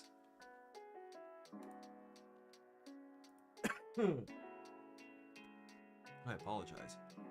Alright, so now we have selected our room. I'm gonna actually browse to the asset, and I'm gonna change the asset in here. World grid material is gonna be replaced with matte gray. And that's now applied to the whole thing as a baseline little texture here. Usually good with other dog. I can't type because I have weird gloves on. I always loved your outfits. That chair can't reach around. The chair's arms go up and allows me some extra room here. It's very spacious. I'd pan down to show you, but I don't want to disturb the illusion by breaking y'all away from the obvious green screen.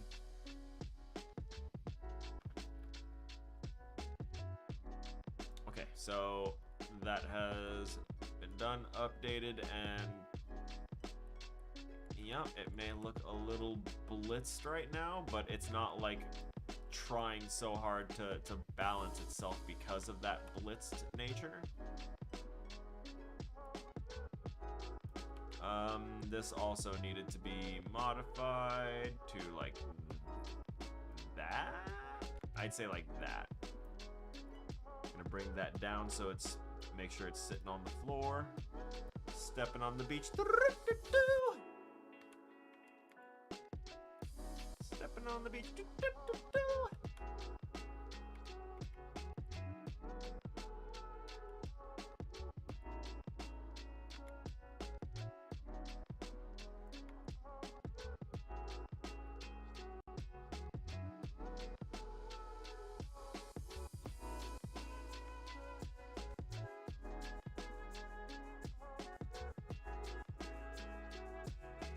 So in my top-down map that I made for this, I never gave a... I never drew the rooms into it for a reason, because I didn't know how I'd want to design them. And I didn't want to, like, lock myself into a thought or design like that.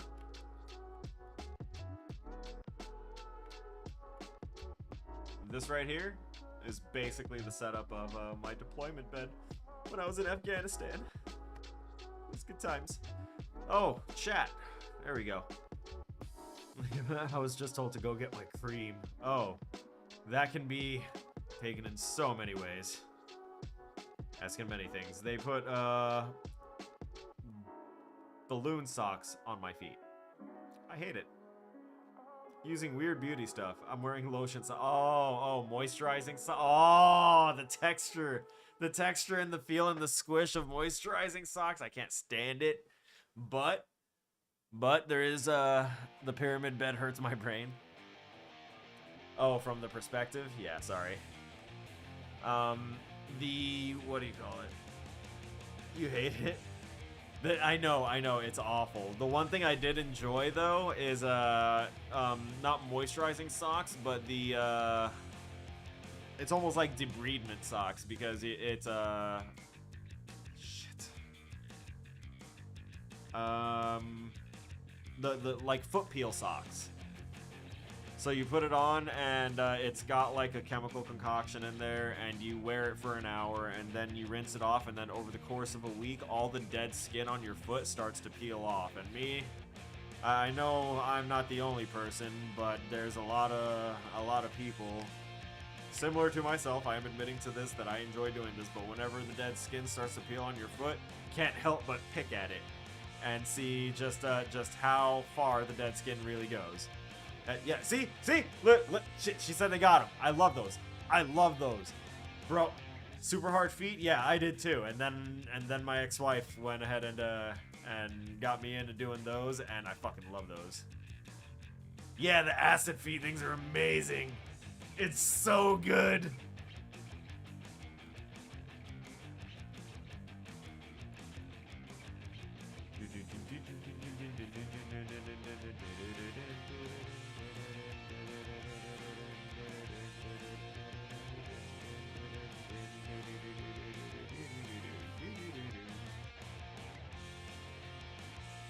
Sure that I didn't peek it out too much. I did just a smidge.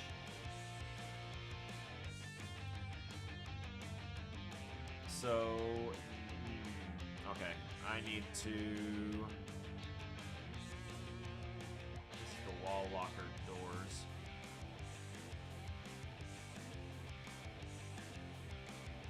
X. Yeah, buddy. Yeah, buddy. That happened. Amicable terms. We didn't want anything to grow resentful or to like start feeling some type of way when we started to see problems that we couldn't, get over. So we just said, you know what, we've been friends for way too long to let this be what destroys us. So we were like, we need to step back. We need to. Our paths grew apart. That's all that can really be said. So rather than try and force our paths to stay together and be resentful about it, because they would have taken us very, very, very different ways, we decided to go back to being friends. And it's good. It's good for us. It's good for me.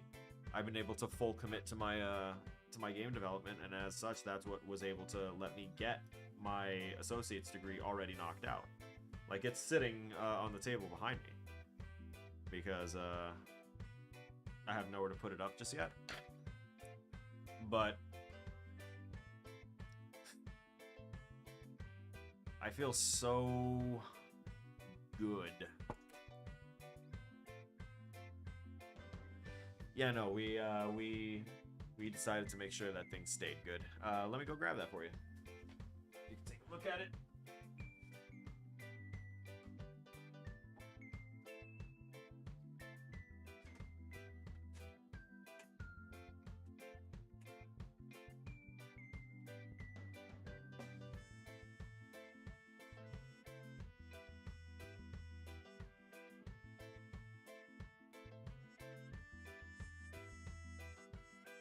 Had to get around the green screen.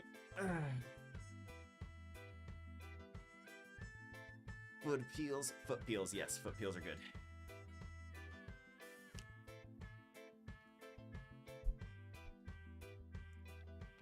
So the lights might make it a little too reflective, but... actually the monitors are what might make it a little too reflective. There we go, and if I bring it in and maybe focus that up a bit, I don't know what the preview looks like for you. Actually, I can look at my, oh yeah, that should be a good preview right there. That should be plenty legible. That's me. Got me the associates. I hold a degree of Associate of Arts in Game Development, and now I can just chuck that right on back there. because I already moved on and I'm ready to try and get the next one. Know what I mean? I gotta keep grinding. I gotta keep moving. Legitimately, it's how I'm affording to stay here. Woo! So, wall locker doors, what I was going to do is I was going to make them the same matte material since I am using the door as also a wall filler, because I'm going to make the door disappear and be open, and yeah, I'll be doing things. Almost done with school, but she's being lazy. She has 2 classes left for her bachelor's. She did it all in about Jesus! In a year? Holy shit, bro. Holy shit, sister. Fuck yeah. Congratulations. Hell yeah. That's insane.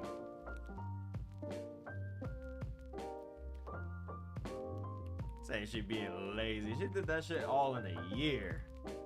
Like, even with having a lot of the classes that I took in my associate's degree already clear out almost half of my bachelor's degree, it's still gonna take 2 years for me to finish out this bachelor's degree. Now she's a lot. Fuck yeah, I would be too. Woo! She was knocking out like 3 classes a week for a while. I'm doing I am a full-time student, so I have to do 4 classes, but last semester, if I had done 4 classes, I would have needed 1 class left to finish out my my associate's degree, and I was like, nah, just slap it into that semester. So I did 5 classes in my last semester, and my last semester had one of the hardest classes. It was basically like a gatekeeping class to make sure that students that have been half-assing it the entire way didn't, you know, proceed on and shun the name of the institute. So they've got some classes that are just like really, really strict and really hard, and that's the whole purpose of them, is to trim people out. So that one increased my anxiety to levels where I started to experience panic attacks and started waking up having panic attacks and stuff, thinking that I forgot to turn some shit in. Triggered anxiety levels like crazy that I had to get a therapist, and also all of the triggered anxiety and panic made my ADHD so bad that I actually had to go on medication for it, because I've never been medicated my entire life. But I've been like kind of functioning, like mid to high functioning ADHD kind of person, but these pills have made a huge difference for me. She had 1 class that the teacher kept telling her it wasn't good enough and making her redo it. So this guy was basically saying that, like, and this is coming from the man truly believed that having 1 weekend a month was possibly too much of a break as an artist, that you should be trying to, like, from the moment you wake up to the moment you go to sleep, be working on art. Brain not good. No, that's not good for people at all. Especially for someone like me that wasn't going into concept art, because it was a digital painting class. So all that artistry and all that specific realistic detail rendering is not what I wanted to go to school for. But because I went for the associate's degree first, they had to give me a generalized knowledge of the broad, you know, strokes of game development. Since I didn't just jump straight into the bachelor's for game design, I wanted to make sure that I had the associates at least, in case anything happens with any of my benefits or anything like that. I at least already have a degree in hand, where I'm not going to be left with my schlong in my hand and a bunch of credits that another school might not take. So I have my degree. I'm just trying to make it better. She was able to start and then fully finish most classes in around a week. Oh, Jesus! Yeah, no, that's like genius level. No, thank you. Y'all are too serious about it. Woo! But seriously, congratulations. That is very, very impressive. I am incredibly proud of all of you for how far you have brought yourselves. That is not what I wanted to alter here. I wanted to go in here and alter this with Matt Brown. Yes. Yes. Because now, yep, in here it will also be Matt Brown. I I can take this and push it. Woo-wee! I'm gonna keep that like right there so that way it's not too overbearing. Oh, let's see.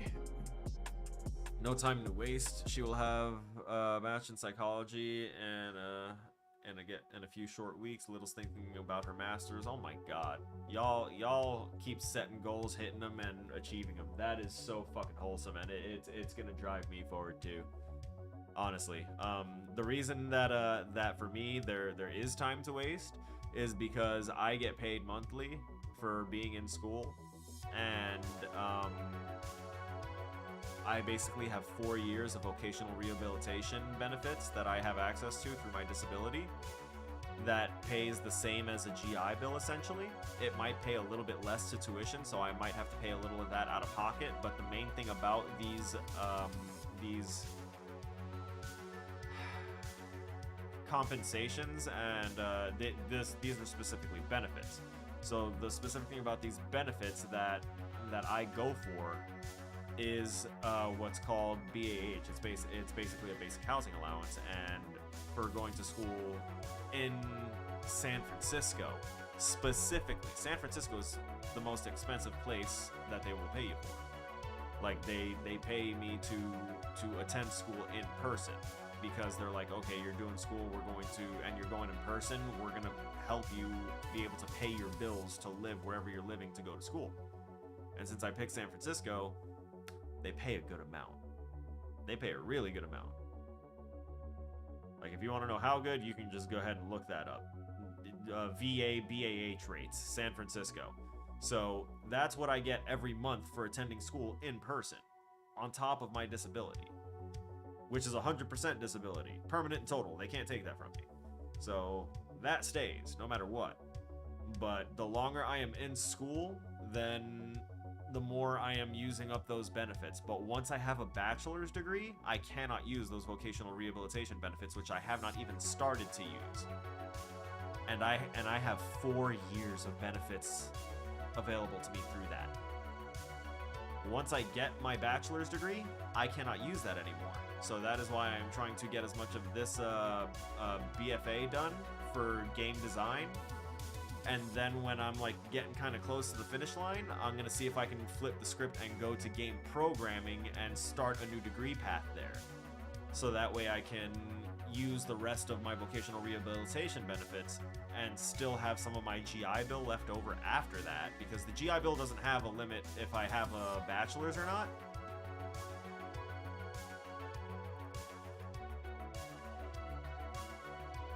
I also just realized I've been on Twitch chat and not my multi-stream. I do apologize if anyone was trying to talk to us through there. So sorry. So sorry. As soon as I swapped over the multi-stream, or maybe I did something else and messed up. Oh, it's because I was trying to send a message to Heaplum. I messed up on that. I apologize, ladies and gentlemen, if there was anyone on any of the other platforms trying to contact us.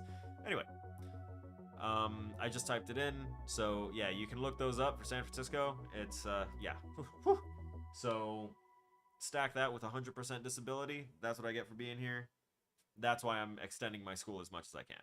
I intend to try, if everything works the way I am trying to make it work, I'm gonna be here for, E5. I'm gonna be here for 5 years, and they're gonna pay me to be going to school for all 5 of those remaining years, because I've already been here for 2 years, 2.5, I think. So, yeah, I got here at the end of 2020. I've been here 2 years, what's up? So, I'm going to do another 5 here in San Francisco, use up all of my benefits here at this school, because I really like the school's teachers, because they are actually the professionals in their field. So like this project I'm working on is for the guy that worked on Sly Cooper, Spyro, and all these other really amazing like AAA game titles. The old Dave Mirra games on the BMX games on PlayStation. Yeah, those were his babies too. He worked on all those. So I'm just trying to make sure that I can live up to the expectations because he's already liked some of my work, and I wanna keep it that way, you know? Yep, yeah, Spyro. He actually let me in on the secret because after playing Spyro, I wanted to ask him. After I found out that he worked on it, I was like, hey, was it just me, or did they make it easier, the Spyro Reignited trilogy? Because that's the most recent one that he worked on, and he was like, yeah, no, they 100% did. They had us dumb down the AIs and make things simpler for a more generalized, non-like pro gamer min-maxing speeds and curves and turns and stuff. They really simplified.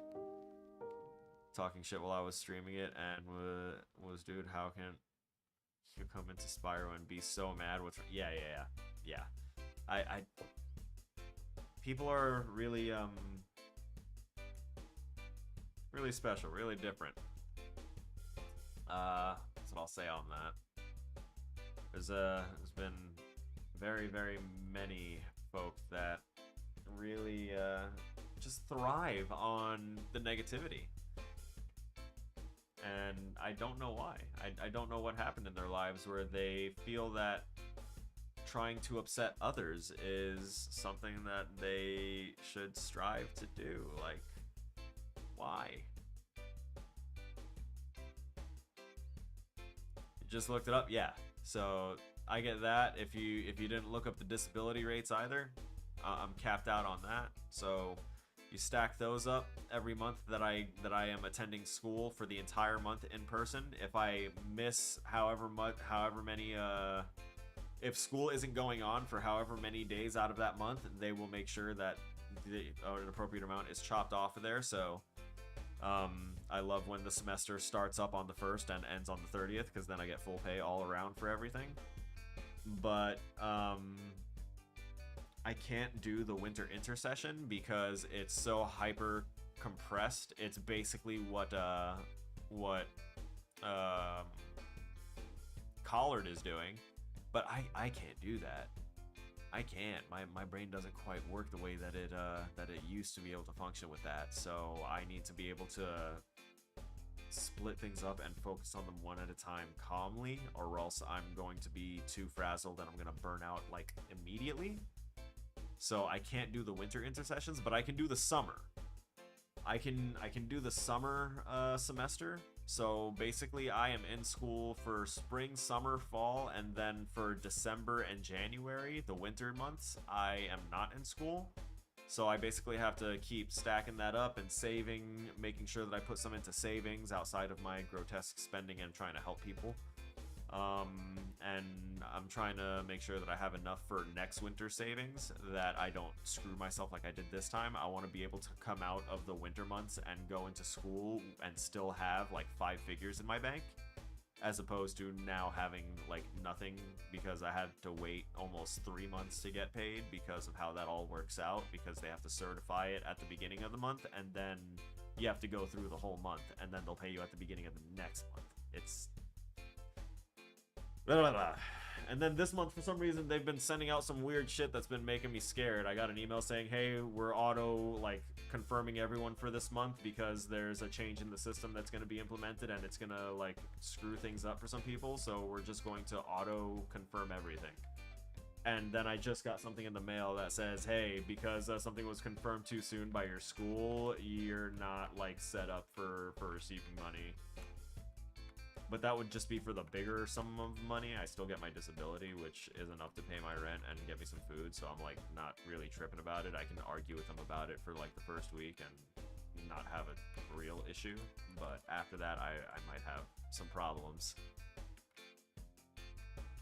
Of course it'll get all figured out. Ain't no negativity here about that. I kind of figured that. Alright, I figured out what I want to do. I'm gonna make a desk real quick. Just a quick and dirty one. So in order to do that, I'm gonna drop this block right here and then I'm gonna hit play because we need to get better about checking the sizes of the things that we're making beforehand. See, once I walked in and I saw the size of the thing, okay, yeah, see it, even right now. I'm gonna move this over a little bit, and we're going to make the bed just slightly bigger, just slightly longer like that, and that will make it better. Come on, light. There you go. See, now that looks like it'll hold the full size of our character. Walk here. That looks like a nightstand.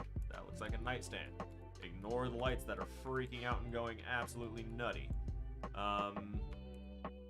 This needs to come up at least to my waist. Oh, wow, wow, wow, wow, wow. She's only going so fast because our goal is to get better job. Yeah, that. My goal is to be able to kind of be self-sufficient and kind of switch into indie development or like go in as indie development and try and do a game that is so good.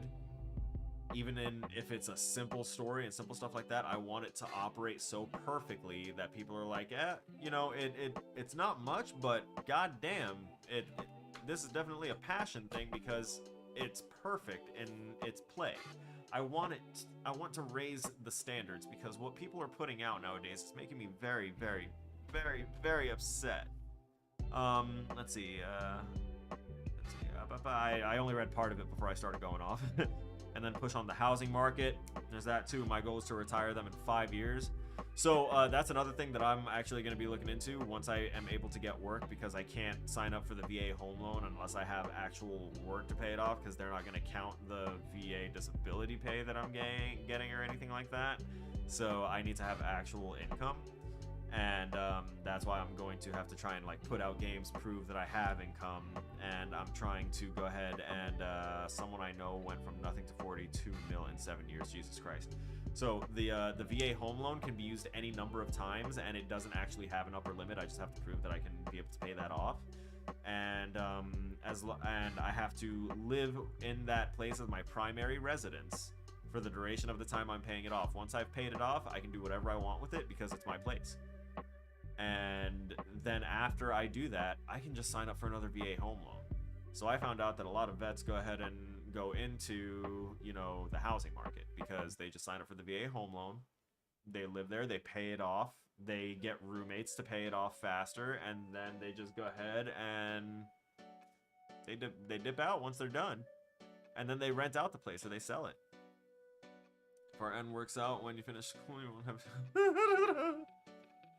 Please don't give me hope.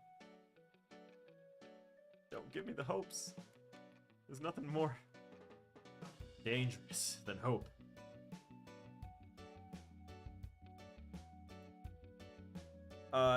Links are the one thing that I made sure that my bot stops, because some people post some fucked up shit. Hang on.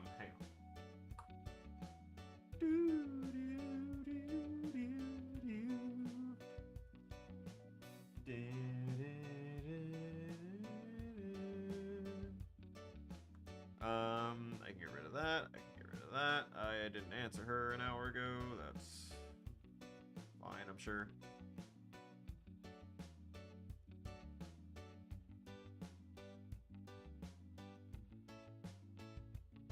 Oh, you hit the. Oh, I got it. I get you.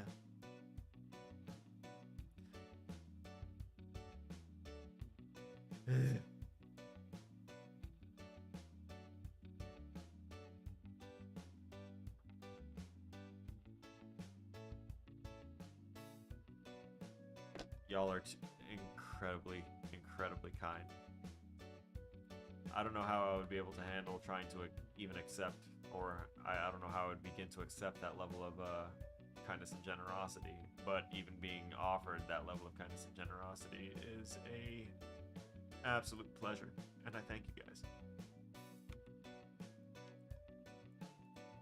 I need to make this room a little bit. Oh no, I didn't set the pivot offset. The pivot. Okay, hang on. What if I look at this from like, okay, not the left. If I look at it from the front, or what about the bottom?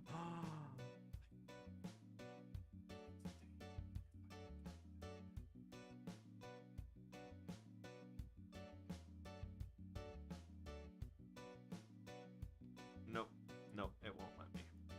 Damn it. Alright, so we'll look at it from the front. Really? You're gonna do this to me? What about the back?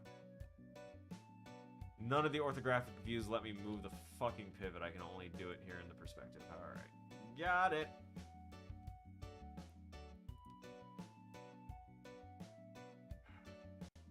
Closer to the bed and then towards the middle of the room.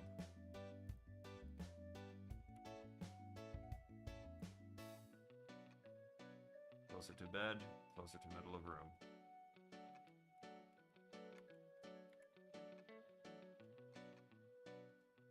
Perspective. Top down. Alright, that's close enough. And now I'm going to go ahead and just go over here and go to pivot and set as pivot offset so that way when we click off of it, it doesn't reset that shit again. Why, after everything went down the way it did and you're one of them, not counting the girl. Man, I don't go nowhere. I don't go nowhere. I always try and make sure that I let people know, like, if you ever want to have me in your life, just know that I don't go nowhere. I'm here. My object permanence might be shit. I might be really bad at reaching out to communicate, but if people want to talk to me, I will talk to them. And, you know, my Discord's always open, and I'm always here to help people, and I was always very, very happy for helping you. You stuck out in my memory, like immediately. Once I heard your story, I was like, yeah, you know, I'm gonna help out this fellow streamer here, and I'm just gonna do that. Literally the only reason I have Twitch still. Well, then maybe it's good that I dropped my affiliate status. Maybe I migrate away and I go to YouTube and just deal with the fact that even if you bleep out your curse words, they might still take away your monetization over there. But it's what we've got available. And I do just want to, I'll probably focus on the development more than the streaming, honestly. I might stream other games, like playing other people's games, or building ones that are my own that I don't have like NDAs signed on. Wherever you go, Shahab. So kind. Thank you. You're a great man. I'm glad we met all those years ago. That it has been years. We have known each other years now. I was still active duty in the military when we met.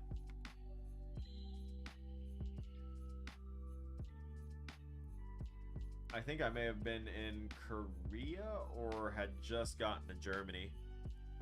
More free time to chill and chat. Definitely years. Yeah, definitely been years. But hey, don't worry about that. Like I said, my object permanence is so basura that just knowing that we are on good terms is more than enough for me to hold on to the hope and faith that we will be able to just like chill, hang out, and fall in as if like nothing ever, you know, transpired. No time difference.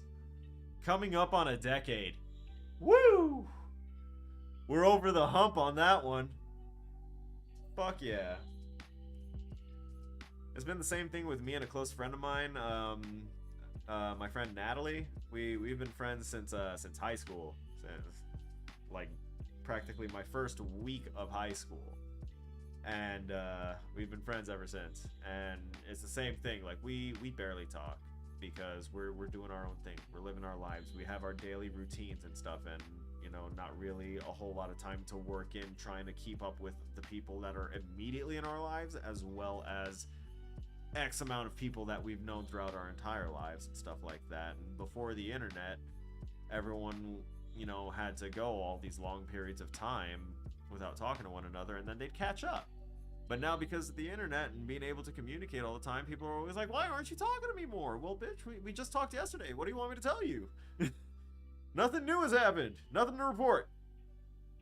Roger that. Like, you know, sometimes we need a little space, a little time, so that way, you know, sometimes space and distance makes the heart grow fonder, and that's almost often always been the case for me, because I leave things off on good terms. I try and bring that positivity to people's life. They welcome me back into their lives later. We catch up. We rekindle that friendship, and it's always a positive experience usually. I say always and then usually. You can't actually guarantee always. Seth is 7, Snow is 6, Loki's 4, and Collard was pregnant with him. Cloud is 2, and Noctis is 1, and all about to age up again this year. Hot damn. Y'all got a litter. Y'all got a litter of awesome. Absolute goals. Let's check the height of our desk here, shall we?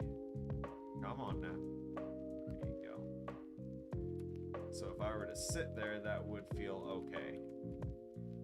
So next, obviously a box isn't a desk. So what I'm going to do is I'm going to do this and drag out a copy, and then we're going to shift that down in size.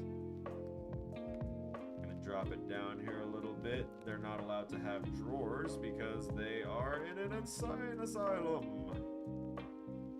But we can switch this from additive to subtractive, and then there we go. Look at that. Doesn't matter if it carves into the floor a little bit because it's a static mesh. It's not a brush. It's not going to hurt the floor at all anymore. The floor is no longer of that same caliber. Actually, let's do it like that.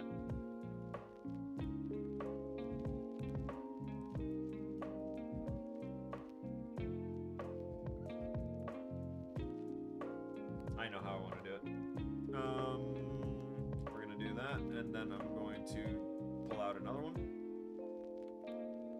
We're gonna shrink that in a bit. We're gonna shrink it in a bit more. Yeah, buddy. That down like that, and then expand.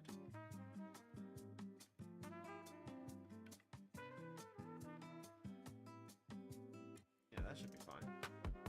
So if I take these and then recombine all of them together, that is going to give us the static mesh for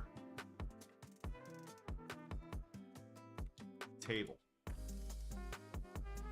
And then I'm going to drop it into geometry static mesh. There's our table. It's no longer a brush. It's no longer going to eat up the resources it had as brush. We met sometime around, oh shit, Gears of War. Not Gears of War. Was it Gears of War? The game, right? Because you guys were playing it. I love how much thought you put into something that you said is supposed to be simple and rough. Yeah. Oh, God of War. Okay, yeah. There's lots of GOW titles. It is supposed to be rough, but we're supposed to... This room is supposed to be like my modular room that I'm going to be taking and duplicating, because this is going to be a patient room, and I'm going to duplicate it like 5 times over here on this side and 5 times over here on this side. And then I'm going to make a separate, like 2 separate doctor rooms up here that'll kind of oversee it. I need to remake the stairs that I had because these were janky as shit because I tried to be too fancy with the curved stairs and then trying to give them collision after I turned them into a static mesh. It was garbage. I don't want people to, you know, stutter step while they're walking on my stairs. I want it to be a smooth experience. Even if it is just, you know, the basic layout. They need to be able to play my base layout to know how it's supposed to work. The stairs did, like, visually, if I turn off the ability to see the collision because I scaled it around and that's what fucked up all the collision because I didn't make it perfectly. I made it too large, but where is collision? I know I just saw it. There we go. If I turn off the collision, yeah, that looks really nice. You know, it's meant to be looked at like... Oh, I went too far. Like when you're in the building, you approach it like that. It's supposed to be like a grand staircase, but I'm gonna have to switch it up a bit because it was entirely too problematic. There is no other word for it.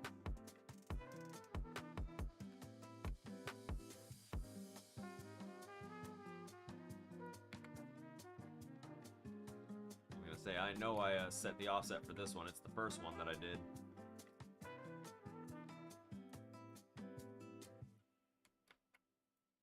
Yep, see? And I messed something else up here. Because this room is above the floor. It should not be. It is gonna need to sink in a bit.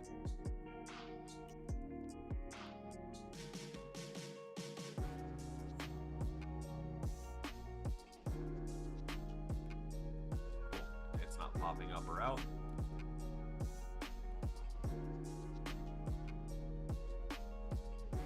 That's why my shit was looking weird. And now I understand it. Alright, I need to... We're gonna go unlit.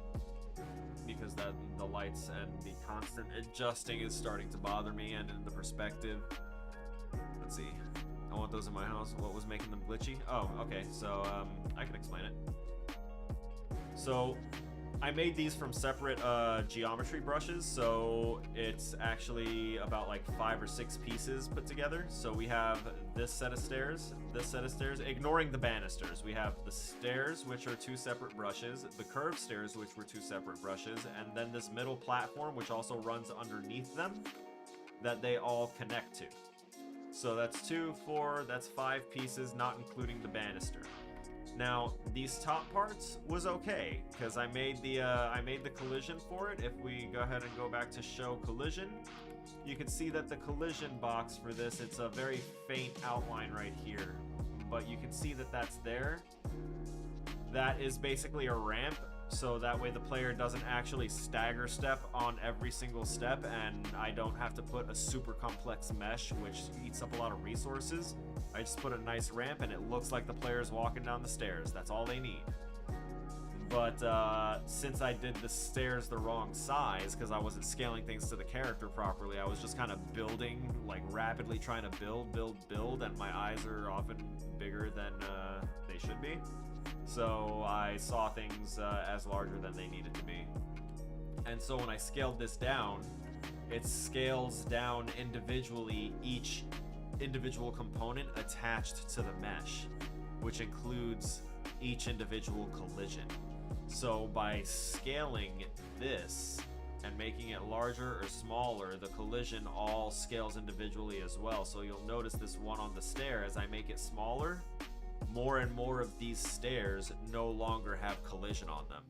So when I scaled it down and I was like, okay, let me test them, I walked forward and then fell into my stairs and then got caught on the collision of the box underneath it. So because I made it all as one piece and didn't do it right, it would be more trouble for me, because in order for me to fix that, I need to browse to asset here. So if I open it up in here, this is where I made the collision for it, which would have been simple if it weren't for the curvature that I had here. Yeah, the ramp's no longer in the right place when it scales down, because when you scale down the geometry, it's scaling down the collisions separately. Trying to keep it uniform, but it's not going to work perfectly. So if we turn on our visual for the simple collision again, this is what it winds up looking like. It's all scaled the way it's supposed to be right now. So you'll see that there's the ramp, it perfectly lines up. You touch the stair. This big block down here is just a perfect block, so you don't need to worry about that one's collision. But then I also wanted to make it so that way the player can't jump over the banister. So I had to make sure that on each banister I had these collision barriers, because my teacher specifically points out he doesn't like when people can just bypass the path that you're making for them, so we're trying to rein them in. So I made all that, and then I tried to do the stairs in here, but as you can see, it's really hard to see with all of the opaque grids and all this other stuff. I couldn't line things up well, and because it's in perspective mode, seeing it from one side, it looked right, and then I'd view it from another angle, and I'd notice that it's like this, and it was pain to make these. And then once I got it to work, I ran up and down them bitches. I was like, oh man, they work, but it's really big. I hope it's not going to be too much of a problem, and it's literally the only thing that he pointed out and had a problem with was the scale of the building. Things are too big, and I needed to make it smaller. So I was like, fuck. He clocked me. I knew he would. I don't know why I didn't bother to change it or just like preemptively warn and say, hey, listen, I'm tracking that this is going to be an issue. Please. I can actually delete this block. It is not needed. And let's see where our bottom floor is here. Okay, yeah, no, I can definitely fuck with the scales on this a little bit more. So, what if I view this as a wireframe? Do I have the visibility for that?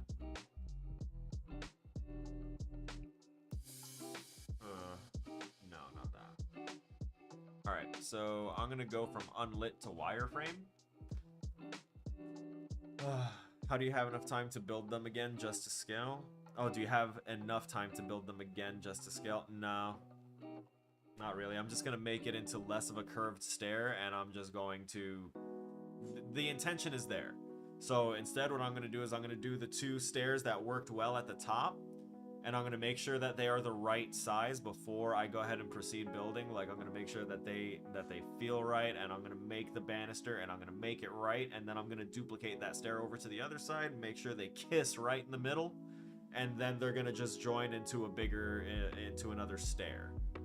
Just one stair that comes down from there, and that's going to be it. I'm not going to have the curl off that did that before, because that is what caused all of my problems. I was thinking too fancy. That's for the art department. This is just the basic scale out, and I do this often. It's one of my known points of contention, so to speak. Oh, okay, I see. Alright, looks like I'm just gonna scale it for the top right now, and then I'll fix the rest of the building after. Do-do-do-do-do-do-do-do. Bring that down. Is that gonna be enough? Does that feel like... No. No, no, no, no, no, no, no, no, no, no, no. Smaller still. Okay, we can do all that. Wait, how small did I just do that? Nope, that's too much. Too much. We're gonna do that. Bring that back down. Okay, so if I turn off the wireframe, that should all be good. Woo! Should've went to unlit first. God damn.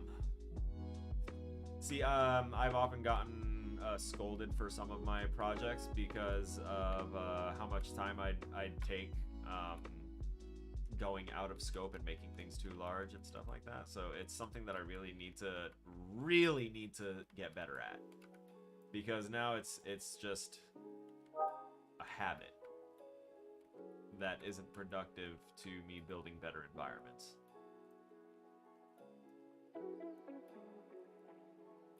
So whenever I try and hold on to something and try and make it work, that's when I wind up getting into trouble, because if I'm having difficulty making it work, then that means it's probably something too complicated and I need to dumb it down. Because for stuff like this, I literally just need to, if something needs to be conveyed and I don't know how to do it with anything else, I'm literally just supposed to drop in text boxes that float in the air and says, "This is where a cutscene should be." The other departments do it. I think you're gonna end up learning finishing, even though that's not what you want to do, because it's in you and because of how passionate you are wanting stunning games that fully work out of the gate. Yeah. When you mean learning finishing, you mean like rendering and stuff. I know how to texture. I know how to do texture work and modeling and all that stuff. It's just when doing handmade textures and stuff, like, I have no problem phoning out and getting actual, like, skilled artists. I'm not going to do the concept art and stuff like that myself. I'm going to describe the ideas, have some other people, generate the stuff. They will get the credits needed for the process of getting those aspects done. But for the implementation of everything, for building it all in the engine, for making the world, for making the story, all that other stuff, everything else about it, that's me. That needs to be me, because I'll go crazy trying to. If I pass it off to other people and it's not the way I built it, because I know that I will build it perfectly, so that way it works and synergizes with itself perfectly. But once it passes off to other people, if they decide to start fiddling with things that they're not supposed to and break it, I will be so mad. end up like that guy making the Dragon Ball game solo far better than anything any team made with all their money. Shit, I didn't even hear about that, but yeah, here's hoping. Fingers crossed. I'm hoping to make something better than what Scott Cawthon made when he made Five Nights at Freddy's, but I hope to get as much fame and notoriety as he did. Not the notoriety part. Never mind that. Just the fame. Just the fame. I don't really want to be like famous, but I want to make a game that impacts society and that is remembered. And honestly, I'd like it if my games also helped people in some way. Like, I do want to release like educational series of games, simulator games that can help be used to substitute and or enhance educational experiences in schools and other shit. Okay, I need to fix the collision on my pillars. I gotta go back and touch those up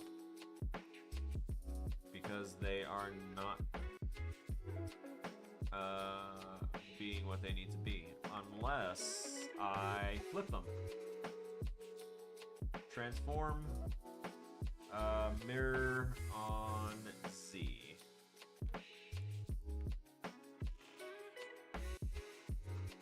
Perf. Literally perf. I only need it to there. None of these are going nuts. We're good. I didn't hear about that guy, nah. I know Scott Cawthon made FNAF. He made it on his own up until he invited Steel Wool Studios to kind of take over the reins with the, I think it was the Pizzeria Simulator, and then they also took over completely for the IP, I'm pretty sure. So they are now the ones responsible for the game known as Five Nights at Freddy's Security Breach. If I do work with a studio, I would very much like to work with a Naughty Dog because I already looked them up on Glassdoor and all that stuff, and it seems like the only complaint that anyone has about Naughty Dog is that it's not friendly for like people that want to have like a hefty social life, because that's not really me anyway. My social life is here with y'all, virtually. You know, people don't really come out to see me too often, and that's okay. I'm fine. As long as I can see y'all here and make sure that all my homies are good and that everyone is, you know, copacetic and things are getting better in everyone's lives, then that's all I want in the world. That makes things worth it.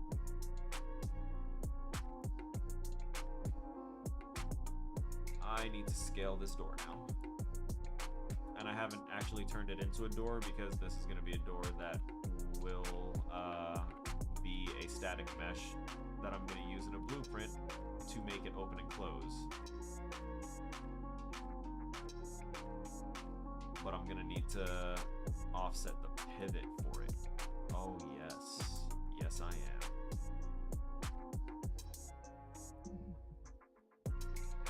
Oh my god. See, this is what I'm talking about. Look at how big this fucking door is. Look at this. Look at how big that is. I have such a bad habit of doing this. Okay, okay. So we're gonna go there. We're gonna go here, and we're gonna go here. Oh shit, what did I grab? Ah, fuck. Deselect all. Alright. We're gonna grab this. Fuck me. Wow. And hopefully I can grab that. Nice. What? Why'd you move out? Get back in there.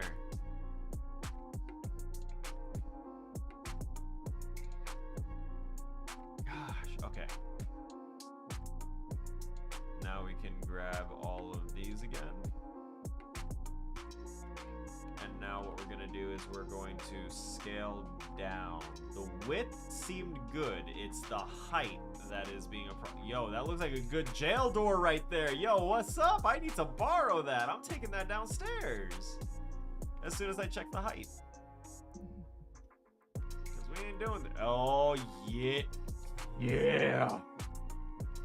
Now we're doing it. Big doors are life. If I were doing like a big cathedral-esque thing, like I'm gonna need to bring down the height of this building even more and shrink the height of those because this is still a building for a fucking giant. But if I come up here, right, or at least theoretically, if I moved everything down, I have not moved everything down yet. Right, I'm gonna continue doing all that here in a minute. Once I make this less cavernesque. Okay, so we're gonna grab our pillars. We're going to grab... Ow. Yeah, I am building for a giant right now.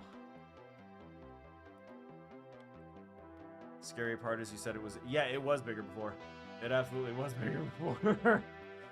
And like, I didn't know it until I started testing shit out, and I was like, oh my god, why did I make everything so large? This is so bad. Oh no, I'm making bad video games. And I was kicking myself, and I knew it, and I should have done better, but I didn't. Okay.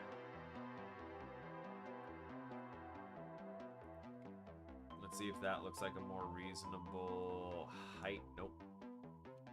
Still smaller. Like right there, I think, honestly. That should be a good height for the wall, and then we're going to trim it down to these and the glass pane. Oh, the glass pane is still full size. There we go. So I just need to enhance these.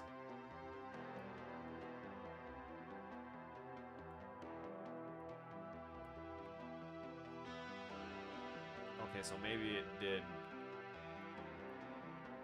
fuck them off a little bit. God damn it. Alright. Enhance. But also shrink. But also enhance. We got this. Large doesn't mean bad. You can pack a lot of details into a big space, just requires more running power.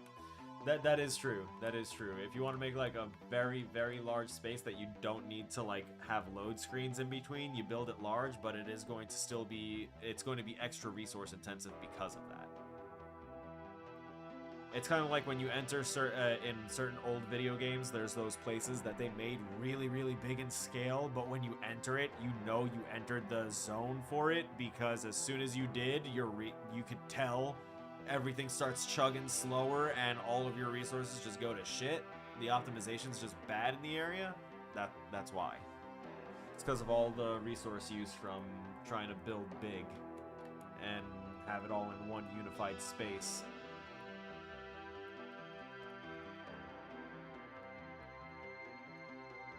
Why is this set to...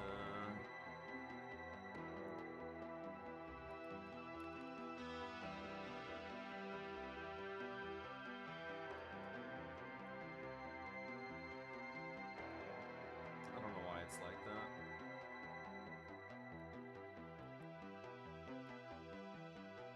Put that up, and then this one I wound up messing up because I moved it like the wrong way or something, so we're going to turn off that snap and we're going to make sure that we even this out, or at the very least just move it enough that it will do what it's supposed to do, you know, baby steps. So this is going to be the rec room right here is what I'm building. Ever hear of Warshift? No I have not. This is a first time hearing of Warshift. What is Warshift?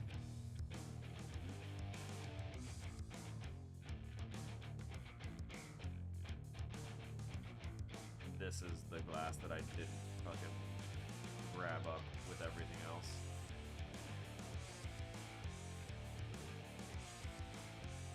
Made by one person. Likes the sounds of that.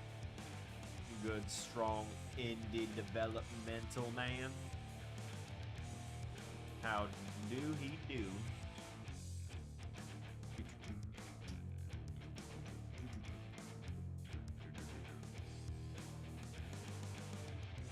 No, I need this to be like that.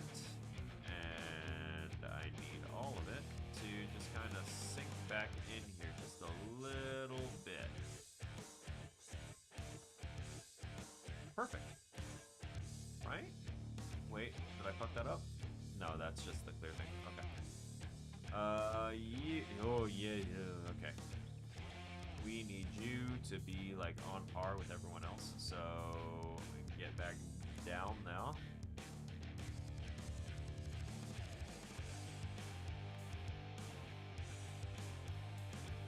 It's going to take you right around there, which should be close enough to what the others are at. We're also going to move this guy so that way he is in line with the rest. You see this? Alright, there we go. Okay, now I see why, because I designed it to be along that line right there. Why are you not going along that line right there that I'm... Yes, that is the one. Thank you. Which means that this... So graphics will be a little more harsh than today. Sometime 2016. Okay, yeah. Made by solo person, impressive build. I will look into that. You said it was Warshift, right? I want to write that down.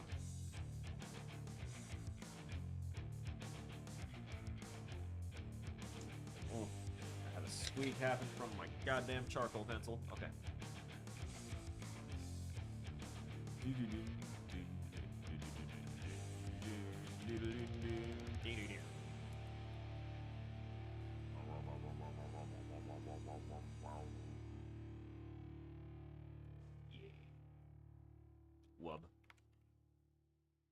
Wub these. Okay, I'm also going to put some glass in there, so in order to do that, I'm going to slide that out. And I'm going to undo that. We're going to turn the snapping back on because I want to rotate it a specific amount. Sweet. Sweet. I'm a glass maker. It was PS5 graphics back before PS... Ooh! I was talking about was hands down better than almost any game I've ever seen. Nice. I might actually have to try and play that one. I played a couple of the Dragon Ball games. I enjoyed them, but they weren't like fully my style. I'm not really into like fighting games like that, but it was Dragon Ball. I had to give it a shot, you know? I enjoyed it. I enjoyed some of them, and I wouldn't mind playing another new one, actually. Okay, so theoretically, get it? I should be able to just like do that, and like that, and then that. Please don't further break my collisions. Ah, damn! I really built big.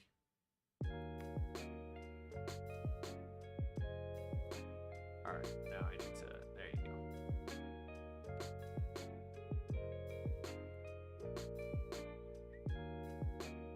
He had videos of his work up for years, powering up, transformation from shifts, flying around. It was an RPG style. Fuck yeah, I'm not sure if he finished it yet, but I'm telling you, the level it was at was like God of War, but made by one guy.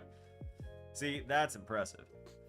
And I love to see it. I love to hear about it. Because that tells me that I'm not the only person that sees a problem with the current gaming industry and like what people are putting out. Like how I keep seeing people posting shit on like YouTube and comments and things, and tell me, how does it make sense to defend a company and be like, you guys have to remember that things can always be fixed in the future. It can always improve itself in the future.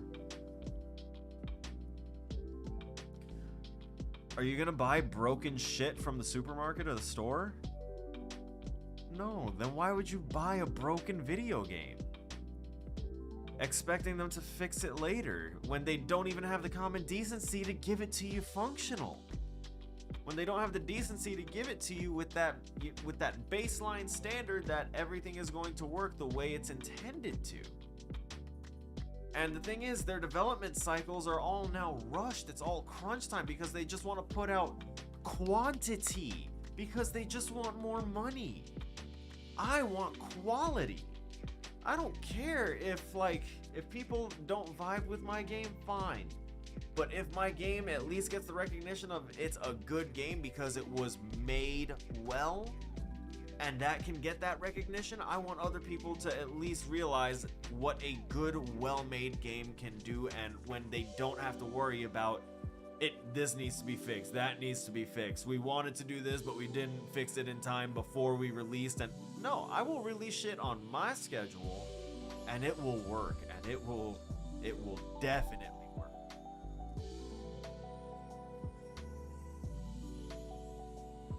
Hogwarts does not have many glitches at all. It has a couple things that I've had some complaints about, but not even anything major. Like, honestly, I don't like the different pitches for the voices because they immediately sound robotic, and honestly, I think that's the only real problem I've had. I had like maybe one or two other things that popped up that I wrote down somewhere, but my desk is currently covered in sticky notes, so it'd be hard for me to identify the specific one. But yeah, what were we doing here? We're bringing this down, and I'm also going to bring down. Yeah, we're bringing both these down here a little bit.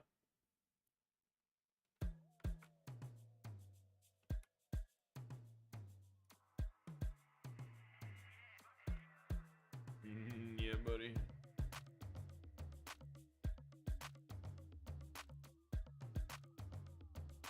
We're also going to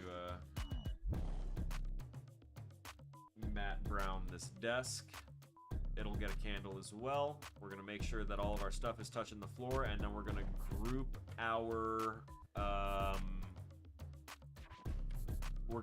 everything in the room together. First off, I'm gonna group these two together first and foremost, because I've needed these guys to cooperate forever.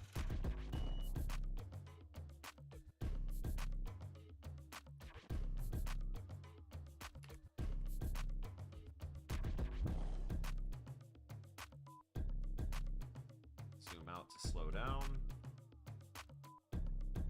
I want that to be flush, and so it appears to be from one angle, but not this one.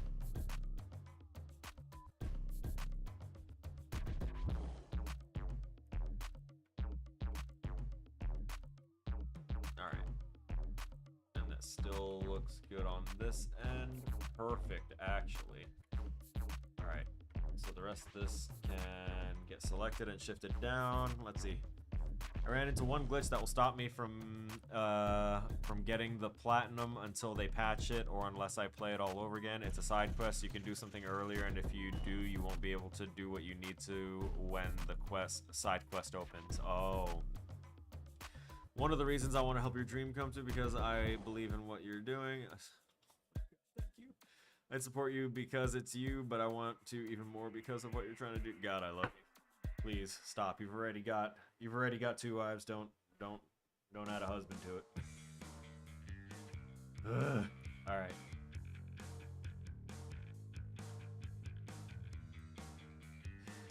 Change the whole system. That's the point, man. That's what I'm trying to do. That's what I want to do, and make sure that shit's right. That it feels right. That things feel good when you play it. That it can't be broken in such a degree that it literally inspires anger in your player base. Like, that's... Take that as a hint. Absolutely will. I will treat people with decent respect, and I will also demand my respect too, because if I make a game and it's exactly what I wanted it to be, and people want it to be something else, then they can go and find something else. The game wasn't made for them, obviously. There's a problem with you know, people nowadays wanting every game they purchase to be perfectly, like, in their zone for them. But that's not... They weren't made for that. Yeah, and we are doing it to ourselves, correct. People keep buying these broken games. We keep buying their broken battle passes. We keep believing their discounted bundle price pitch every time, and that's what happens. I think I fucked up too.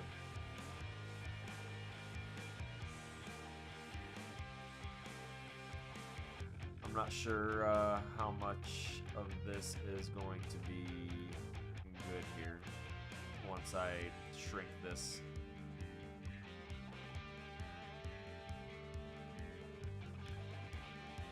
And by that I mean primarily the stuff in the back, because I don't know if my character will be able to actually get out of it. Crap, the collision! I forgot about that as well.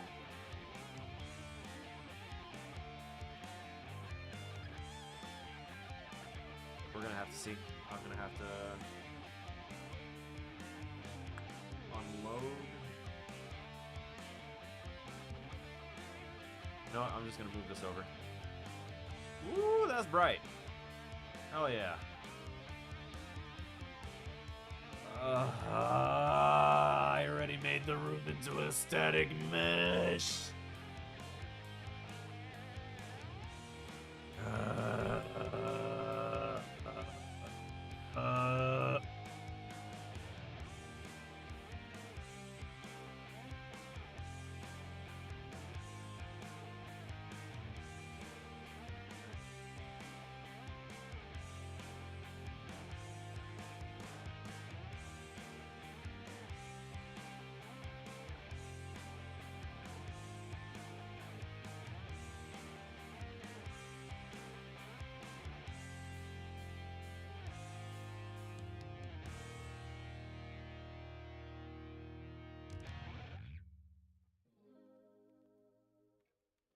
That's the spot.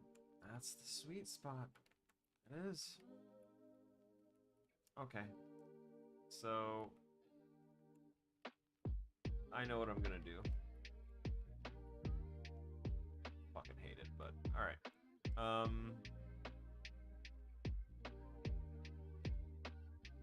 Large wants the VIP room. I am gonna make smaller cells down in the basement. But there's only gonna be like 4 of those. And I only need to make 1, and it's gonna be much, much smaller, and it's not gonna have like a secret hole in it, because they're not gonna be ones that you should be exploring, because it's gonna be where the violent criminals are supposed to be. So we're gonna take these and we're gonna slide these back over, get them nice and in place. So the reason that that door has that back end is because it's supposed to look like it's still, the wall is still there, and then when you complete a certain thing, you basically walk through your closet and walk through the wall. That's the whole point. The problem is, I can't make a copy of this because I custom made this as a static mesh. I made it as a cube, as a brush, and then I, you know, hollowed out the inside. I put the holes in the spots I needed them to be for the door and for the exit through that spot.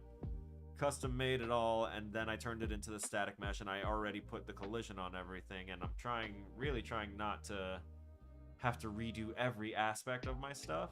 I'm just gonna try and find ways to, you know, fix my fuck-ups, so to speak. So, I'm going to flatten this box. We're also going to give this box the material ID of, oh, this is a brush. I want actual shape cube done already with a collider on it and a mesh on it, because I can make that as thin as I need to, much thinner than a brush. Bring it up here. Static mesh kind of lock your build. Yeah, it locks the geometry you're looking at, so whatever shape and stuff that it's in, that's gonna be the shape that it's gonna stay. But you can scale the size and everything like that. The only thing that it would mess up with is, of course, the collision, because it's gonna scale everything that's attached to it. It's just the way it is. But save your work before you mesh it, just in case, so you can reload it. Yeah, when I turn it into a mesh, it does have the option to instead of replacing the thing that I used to create the mesh, it basically compiles that stuff together, makes the mesh, and then puts it right on top of it. Like, I can just slide it aside and it'll have the original right there. But I always forget about that. I literally always do. And I also don't want to do that because the main reason I'm turning everything into static mesh is because it uses less resources, and because Unreal 5 has a really annoying problem where if you're using too many of the geometry brushes, it immediately it'll hit like a certain like limit, and then it'll just stop being a good idea to do that, because as soon as you drag another brush in, every time you drag a brush, every time you move a brush, every time you plant a new one, it redraws every single brush you have on the map. So if there's too many brushes, you're basically re-rendering your level every single time you move things a tiny bit. So Unreal 4 didn't have that issue for me, so I built everything in brushes, never converted shit to static mesh unless I needed to use it to turn it into something interactable.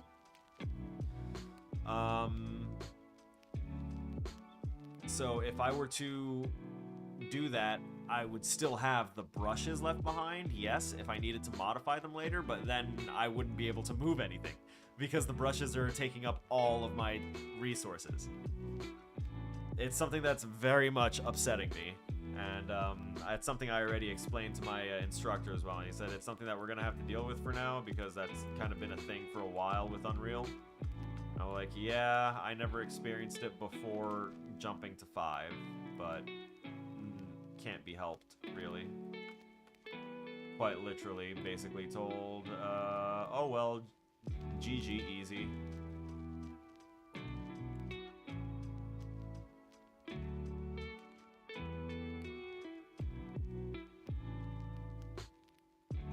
So it's just gonna look taller from the outside, but once you're inside, it'll look smaller. Not what people usually go for with a living space, but I don't think our patients really had the option here. But that looks so much more cozy and compressed. God damn it. I'm gonna do one more thing here. And it is gonna be geometry.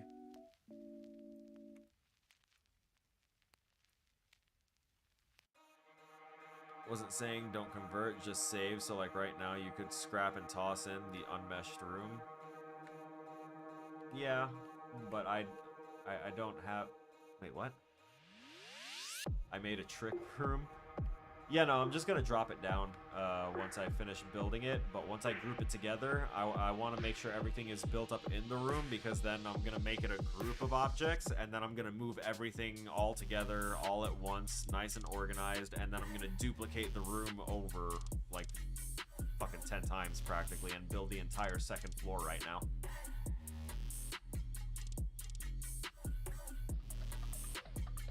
I'll diversify some of the rooms.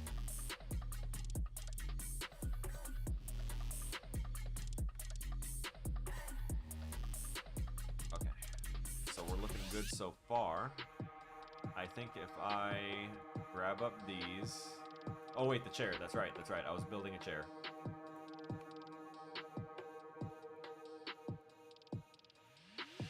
We're gonna do that.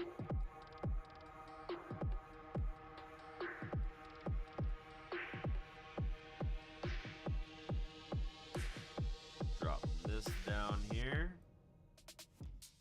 And then we're going to make it about that tall. That seems good.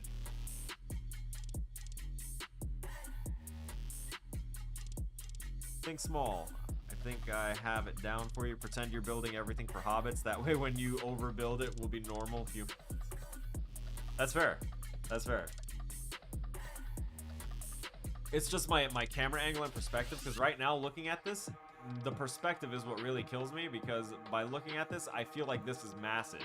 And then when I hit play, and the lights fucking flare up finally, you know, I stand next to it and it's fine. Also, this is what happens when you don't put a static, when you don't put collision on a static mesh, and you don't put those collision boxes on there yourself. The static mesh is just, yeah, you want a static mesh, here's a static mesh.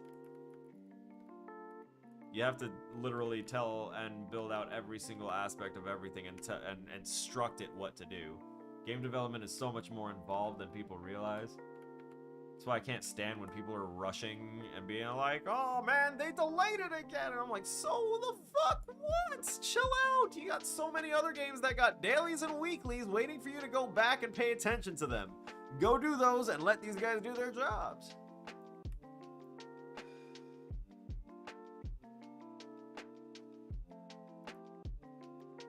I don't know what that emote was. I need some kind of... is that a Snickers bar? I am a little package. Gonna grab another one of these. Nope. I'm gonna undo that, actually. Wall. Some kind of wall, yeah. We're gonna bring this up. I'm going to shrink it some more. Not that angle. This angle right here.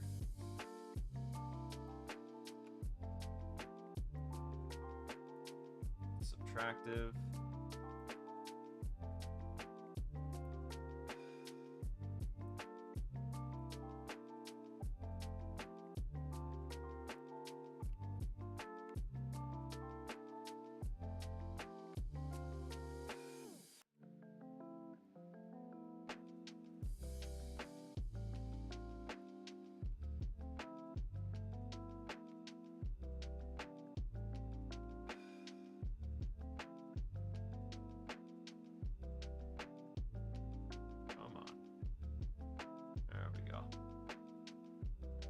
Stop them from being able to walk through things. Yeah, or to walk on things and stuff like that. Because this this second floor, this was made with static mesh. I just took a brush, flattened it out, spread it out across, like intersecting the entire building, and then I put a subtractive brush in the middle and deformed it a little bit, so that way it gave it a little bit of a curve towards this area over here. You notice that it's not perfectly straight because we're told not to build in perfectly straight lines. So trying to find ways to break this up and break up the monotony and the, you know, linearness of it has been a challenge, because I think in a very linear way, unfortunately, I can't really hide it. It's something I do.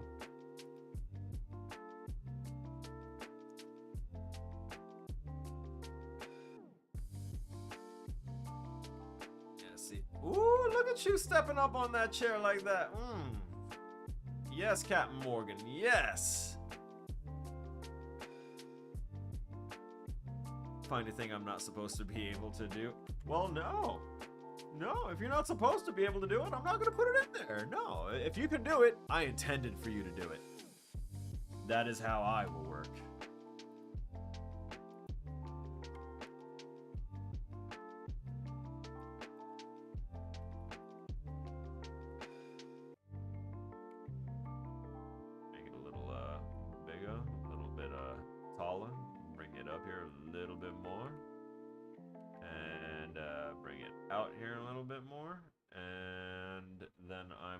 Going to take this subtractive brush and I'm going to dupe it down. We're going to do this, this, and this. Down a little more. A little bit more.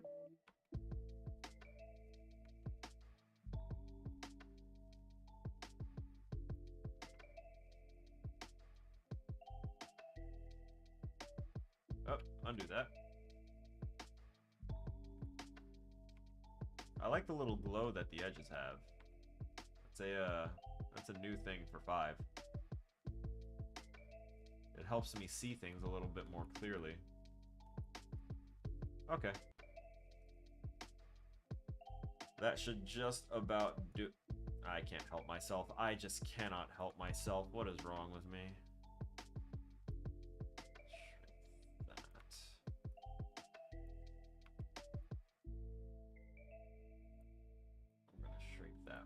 To a 0.03.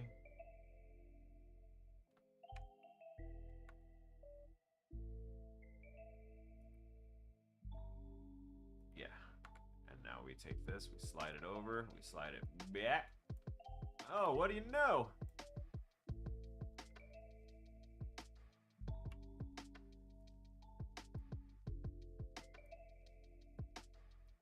Put that there. Slide this one here. Like that. Maybe a little bit like that.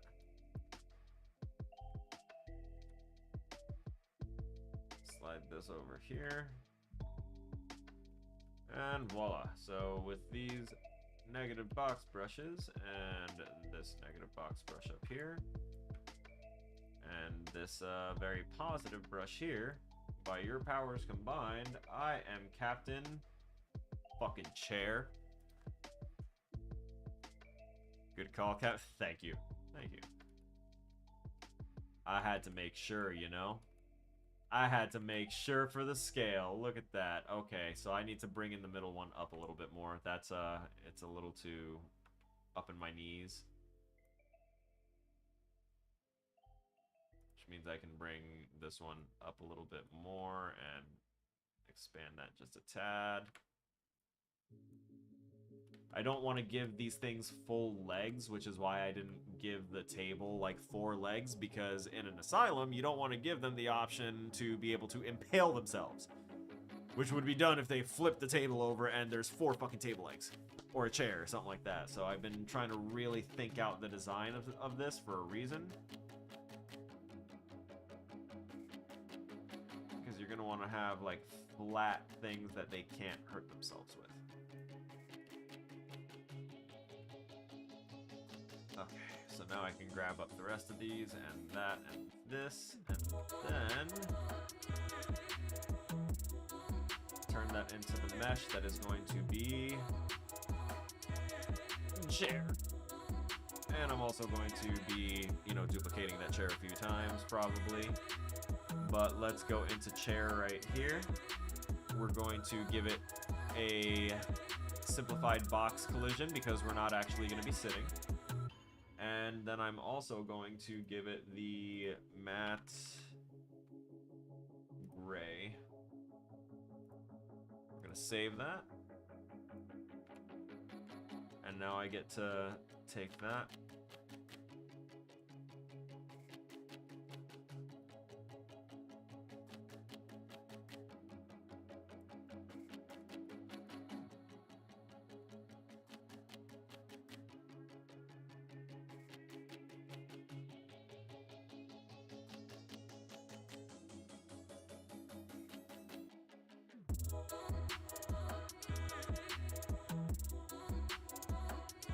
Alright, so I'm going to drop my own point light here. And the point light is going to be of a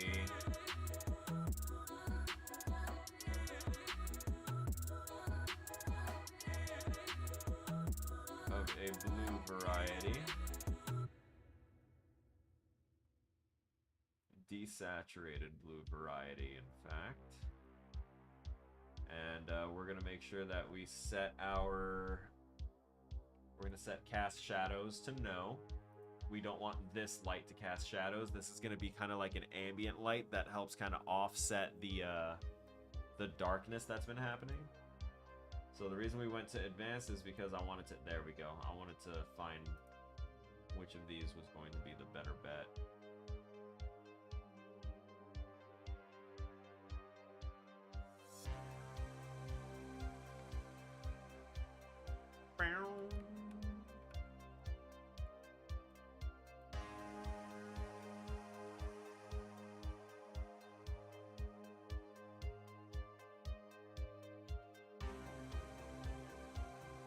That's what I thought. Yeah, that attenuation radius was really thick one, wasn't it?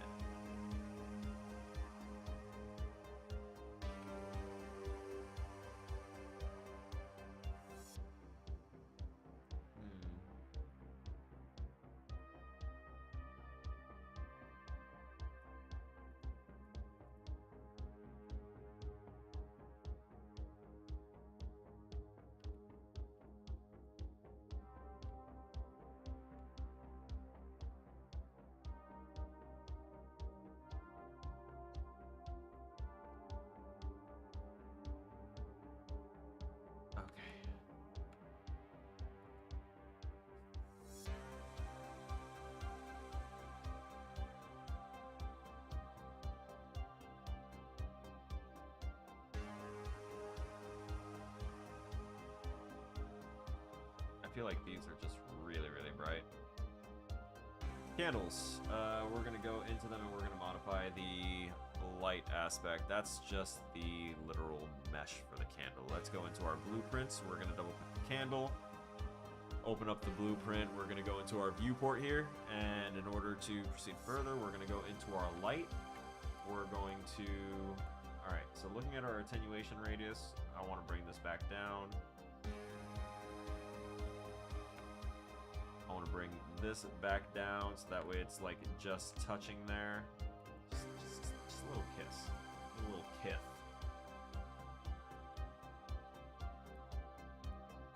Drop that temperature.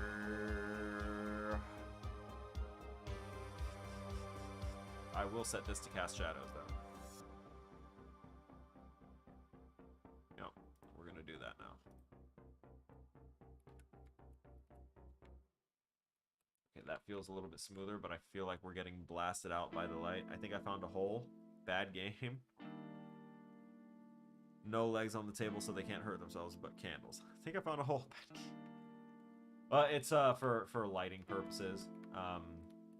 That's why there's going to be security and stuff, obviously, walking around, and because this setting is mountainous. We're up in the mountains. They're not supposed to be able to, you know, really be able to get a whole lot, and the lighting, I decided that their lights are going to primarily run on, like, generators, because I want them to, I want the player to have to go through and actually, like, take out the generators if they want to proceed further, because of the way that I have made this game to work.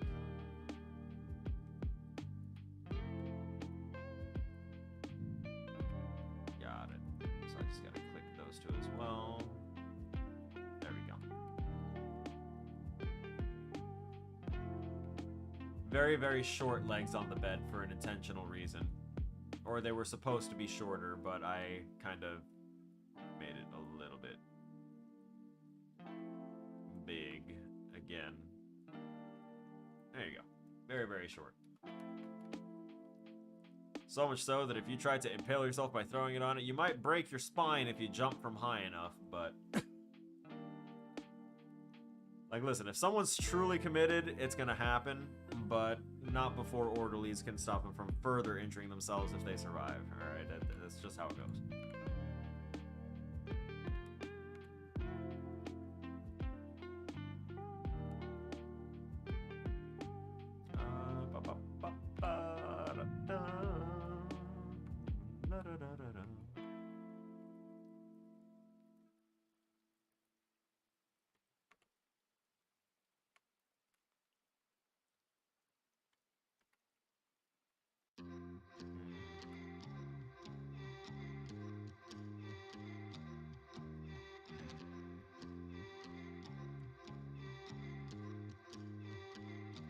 Nice.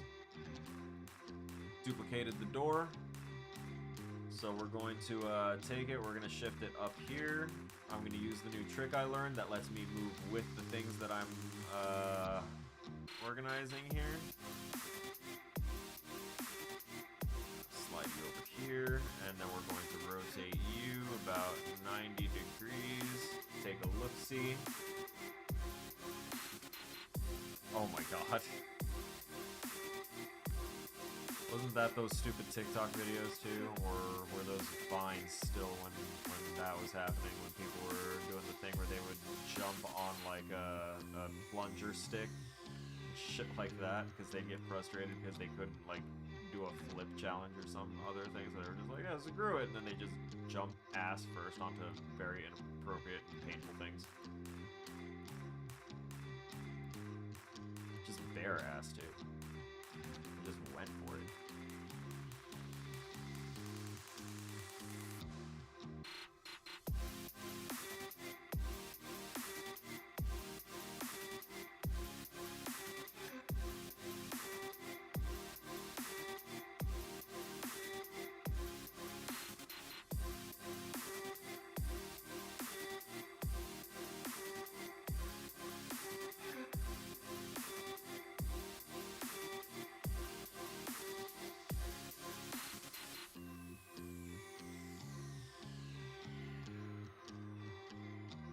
I don't like that it does not obey. Alright, let's slow things down to a crawl so that way I don't zip around too fast. Alright, this is a subtractive box brush, and we're going to subtract a little of it, so to speak. There we go, that's what I wanted. I only wanted this one.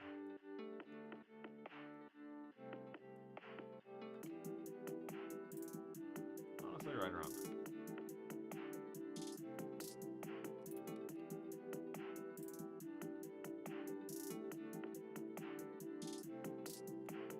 I ain't gonna put doorknobs on anything. I might. No, because then I'll have to put it on the front door that I already made, which is, oh yeah, I was still moving that. Whoops.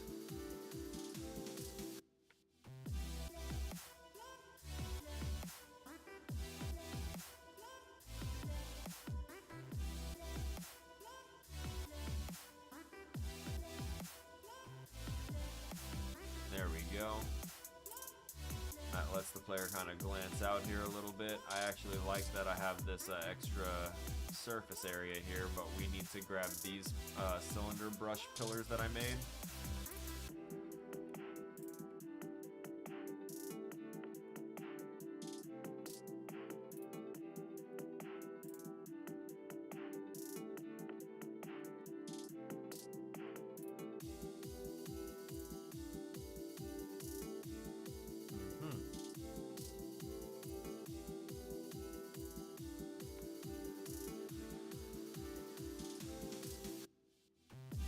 Let's get that top down, shall we? Giggity giggity. Giggity goo.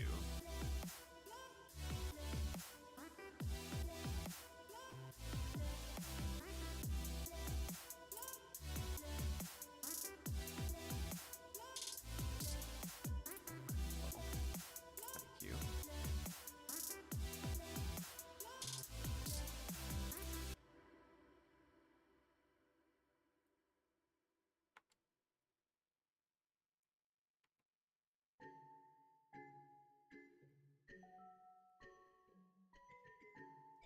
Let's go back out of perspective view and see what we've got. I don't care that it's kind of popping up out of the building top and bottom right now. I just want to make sure that we've got this here, here, here, and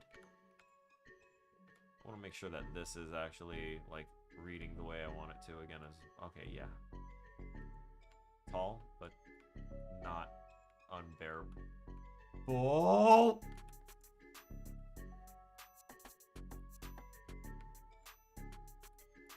Is any of this like dipping outside of the building at all? It is. So theoretically, I can just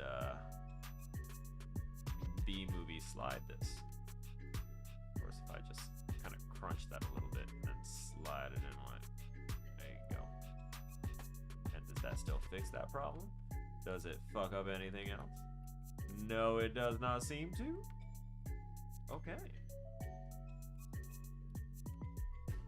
Alright. Still have to rebuild these stairs. I missed that. So you know how it says everything you say above you? Yeah. My, yeah, is it does block my outliner so you can't see the names of things in there. Whoops. But yes, I do know my, my closed captioning up there, yes. I hang out with a couple of, more than a couple of hard of hearing people, including a few people that are completely deaf, so this has been a lifesaver talking to them in Discord and stuff. At one point it said, no, no, daddy, and I don't think you said that. Oh, yeah. No, it can have some really funny craption moments. Because I definitely didn't just say caption moments. There was an R in there, but it's not going to add it. But it does, you know, change certain things. Like if it's, I guess, just in its dictionary. Like I'm pretty sure if I said a murloc, it would probably spell it properly because they could look it up on the internet. There it goes, murloc. It knows it's with a C and not a K. Apparently murlocate is also a word.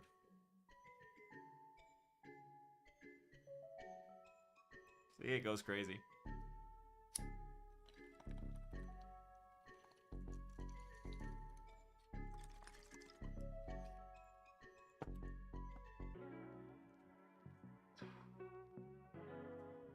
Alright, so I keep saying that I go till midnight, but ever since we started the stream schedule, I haven't gone till midnight because streaming all this time, like, it makes me hungry, and I don't want to eat, I I don't like eating after midnight because then it really sticks to my stomach. And I've still been trying to keep up with at least doing like once every 3 days going and making sure that I get my cardio in no matter how busy I am. But I let that slip while I had a guest over and while I was dumping all of my money everywhere. So I'll probably be taking off here soon just so that way I can get some food in me and feel alright. Know what I mean?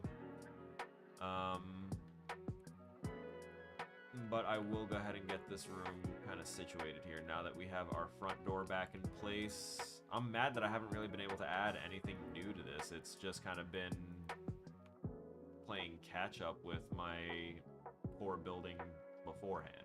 And that's why it's best to like not rush the building, build it out slow until you can like build faster and make it as smooth as when you do it slowly. Slow is smooth, smooth is fast. It is the way. That door looks way too fucking thick, my guy. Push that bad boy in a little bit. Oh my god, what? It's not a door. There, now that's a door. Jesus. Okay. Door will have when I turn it into a mesh. It will have the things. Okay. So those have been selected. Ooh, frack. Frackensy. I'm gonna change element 0 to matte brown. Nice. And we're going to turn this into... Fuck, I already had a cube in there, huh?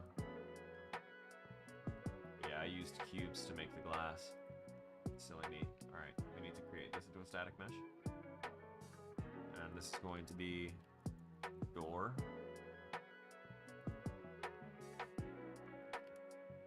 And now door. I'm going to browse to that asset. I'm going to save it. And we're going to go to geometry mesh, move it there. I'm going to go into geometry mesh. I'm going to find door. And now we're going to asset action, create a blueprint using this. I'm down to 250. I was dropping fast, but then I tore one of everything in my shoulder. Fuck, man. Then popped a disc in my back again. Fuck! This time healed very fast. At least that's good. And then we all got COVID. Jesus. Trial after trial. So my goal was to not gain weight this time from all the work I put in. Congratulations, man. Through everything, you're still fucking pushing forward. Inspirational. Swinging door is what we are going to call this blueprint.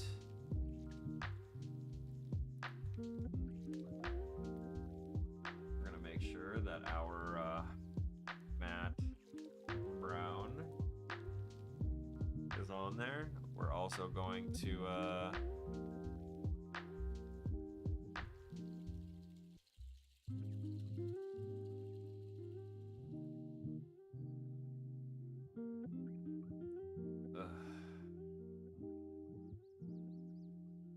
Alright, looks like I'm gonna have to create fucking shit. Swinging D for fast save, yeah. A friend of mine used a swinging D to tame / slay a dragon. Or slay a dragon minus the S.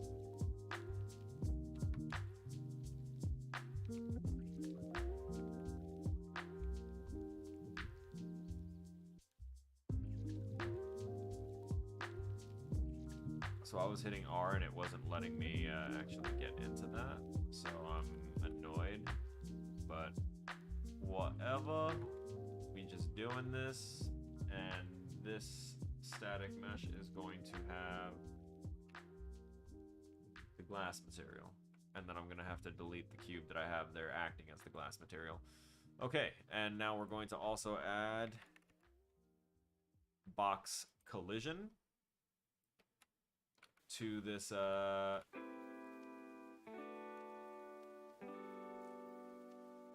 this is a special collider box, not one that that blocks the player from moving, but it is one that is going to encompass the door and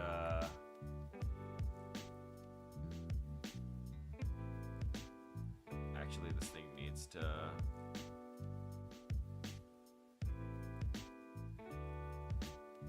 oh no, that's not gonna work for me. Undo.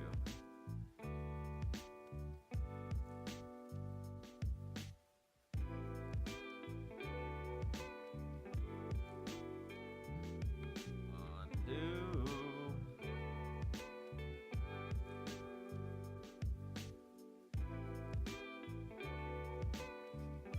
Right.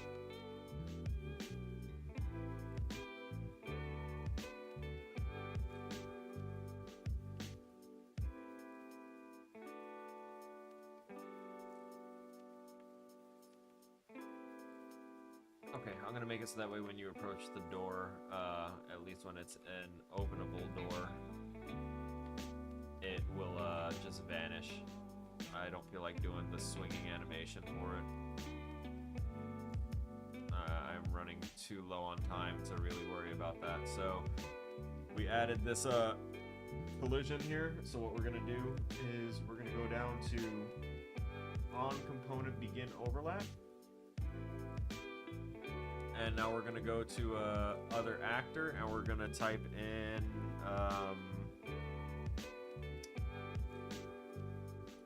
third person character. There we go.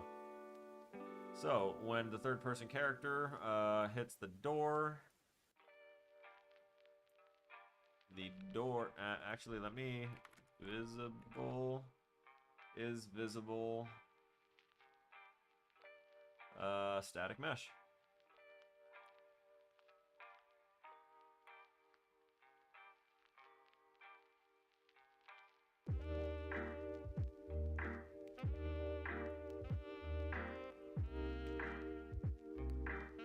That's the target, and the return value is going to be. Oh, right. I know what to do here. So this is basically just going to be me freeballing trying to create a blueprint code to make this door vanish real quick whenever I am in that trigger box, and then to reappear when I leave the trigger box. That's the important part. So we're going to go here, we're going to go and make a branch and add a condition which we just created over here. If it is visible, actually wait a minute.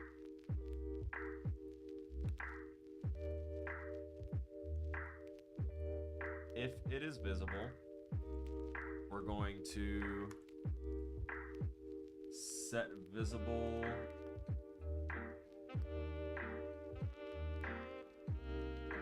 set actor hidden in game with the target actor being the static mesh.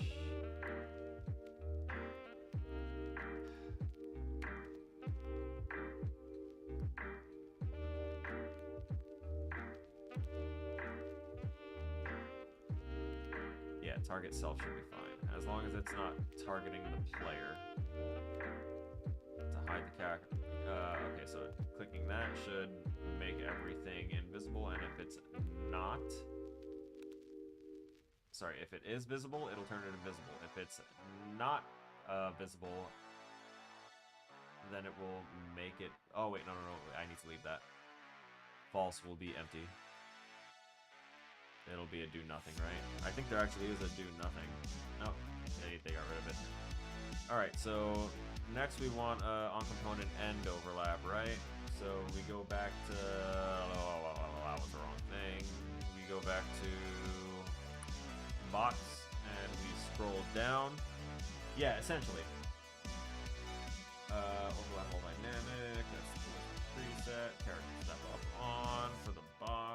No, we're gonna do overlap all, and for the window will be block all dynamic. Static mesh will be block all dynamic, and the box will have the on component and overlap with the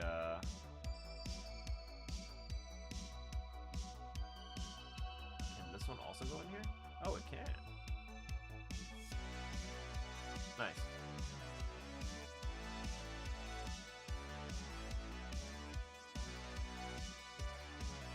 I can't do that though. That's the one part that it won't work. Okay, never mind. But if the other actor is the third-person blueprint character, I should be able to just go to a branch right here, and then make the conditions also basically the same. I can't drag it the way that I would when I'm in the world, but I can do it like this. If it's visible, do nothing. If it's not visible,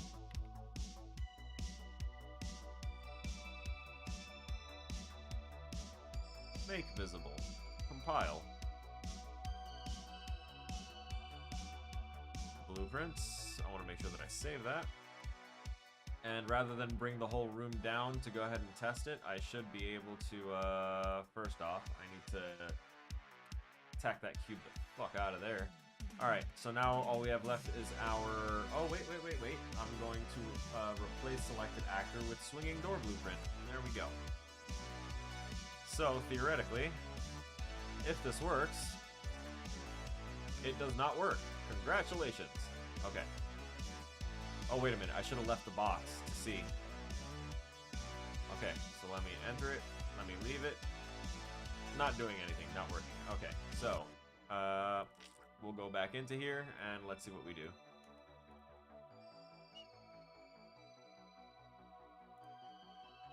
Alright, so, okay. We'll do that.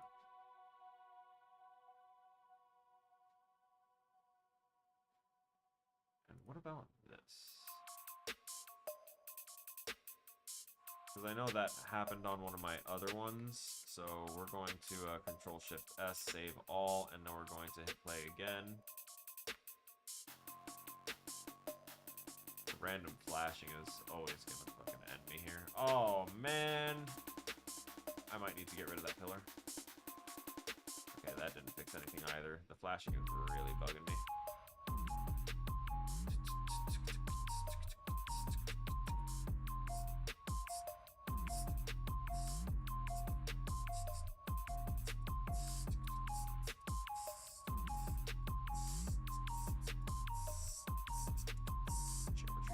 Mesh. I made a table, right? I'll be around. Love you, man. Time for me to hit bed. Yeah, I'm about to hop off of here soon, too. I appreciate you so much for being here. It means a lot to me. Thank you so much. Thank you for being here and for chatting me up this entire time, practically almost 4 hours of time. Thank you so much, Evil, man. Thank you so much for the $65 tip, man. I appreciate you. I appreciate your support. And I look forward to keeping you in life. And Vic, proving that he barks with some borking and woofing. Don't worry, I'll see you soon, Vic. As for everybody else, I'm going to go ahead and rather than flail at this blueprinting, I'm going to go ahead and say my goodbyes to everyone, thanking again Heblum and Vic primarily for all of the chat and interaction that we got. It was a joy. And we got some work done going ahead and fixing our little issues that we were having with size and scale. We have most of it figured out. And for what we don't have figured out, we have some time because I don't have to have this in until Monday. So I can work on it tomorrow. I can work on it Sunday. You know, we got time to play with this. So with all that said and done, ladies and gentlemen, stay frosty. And thank you, people.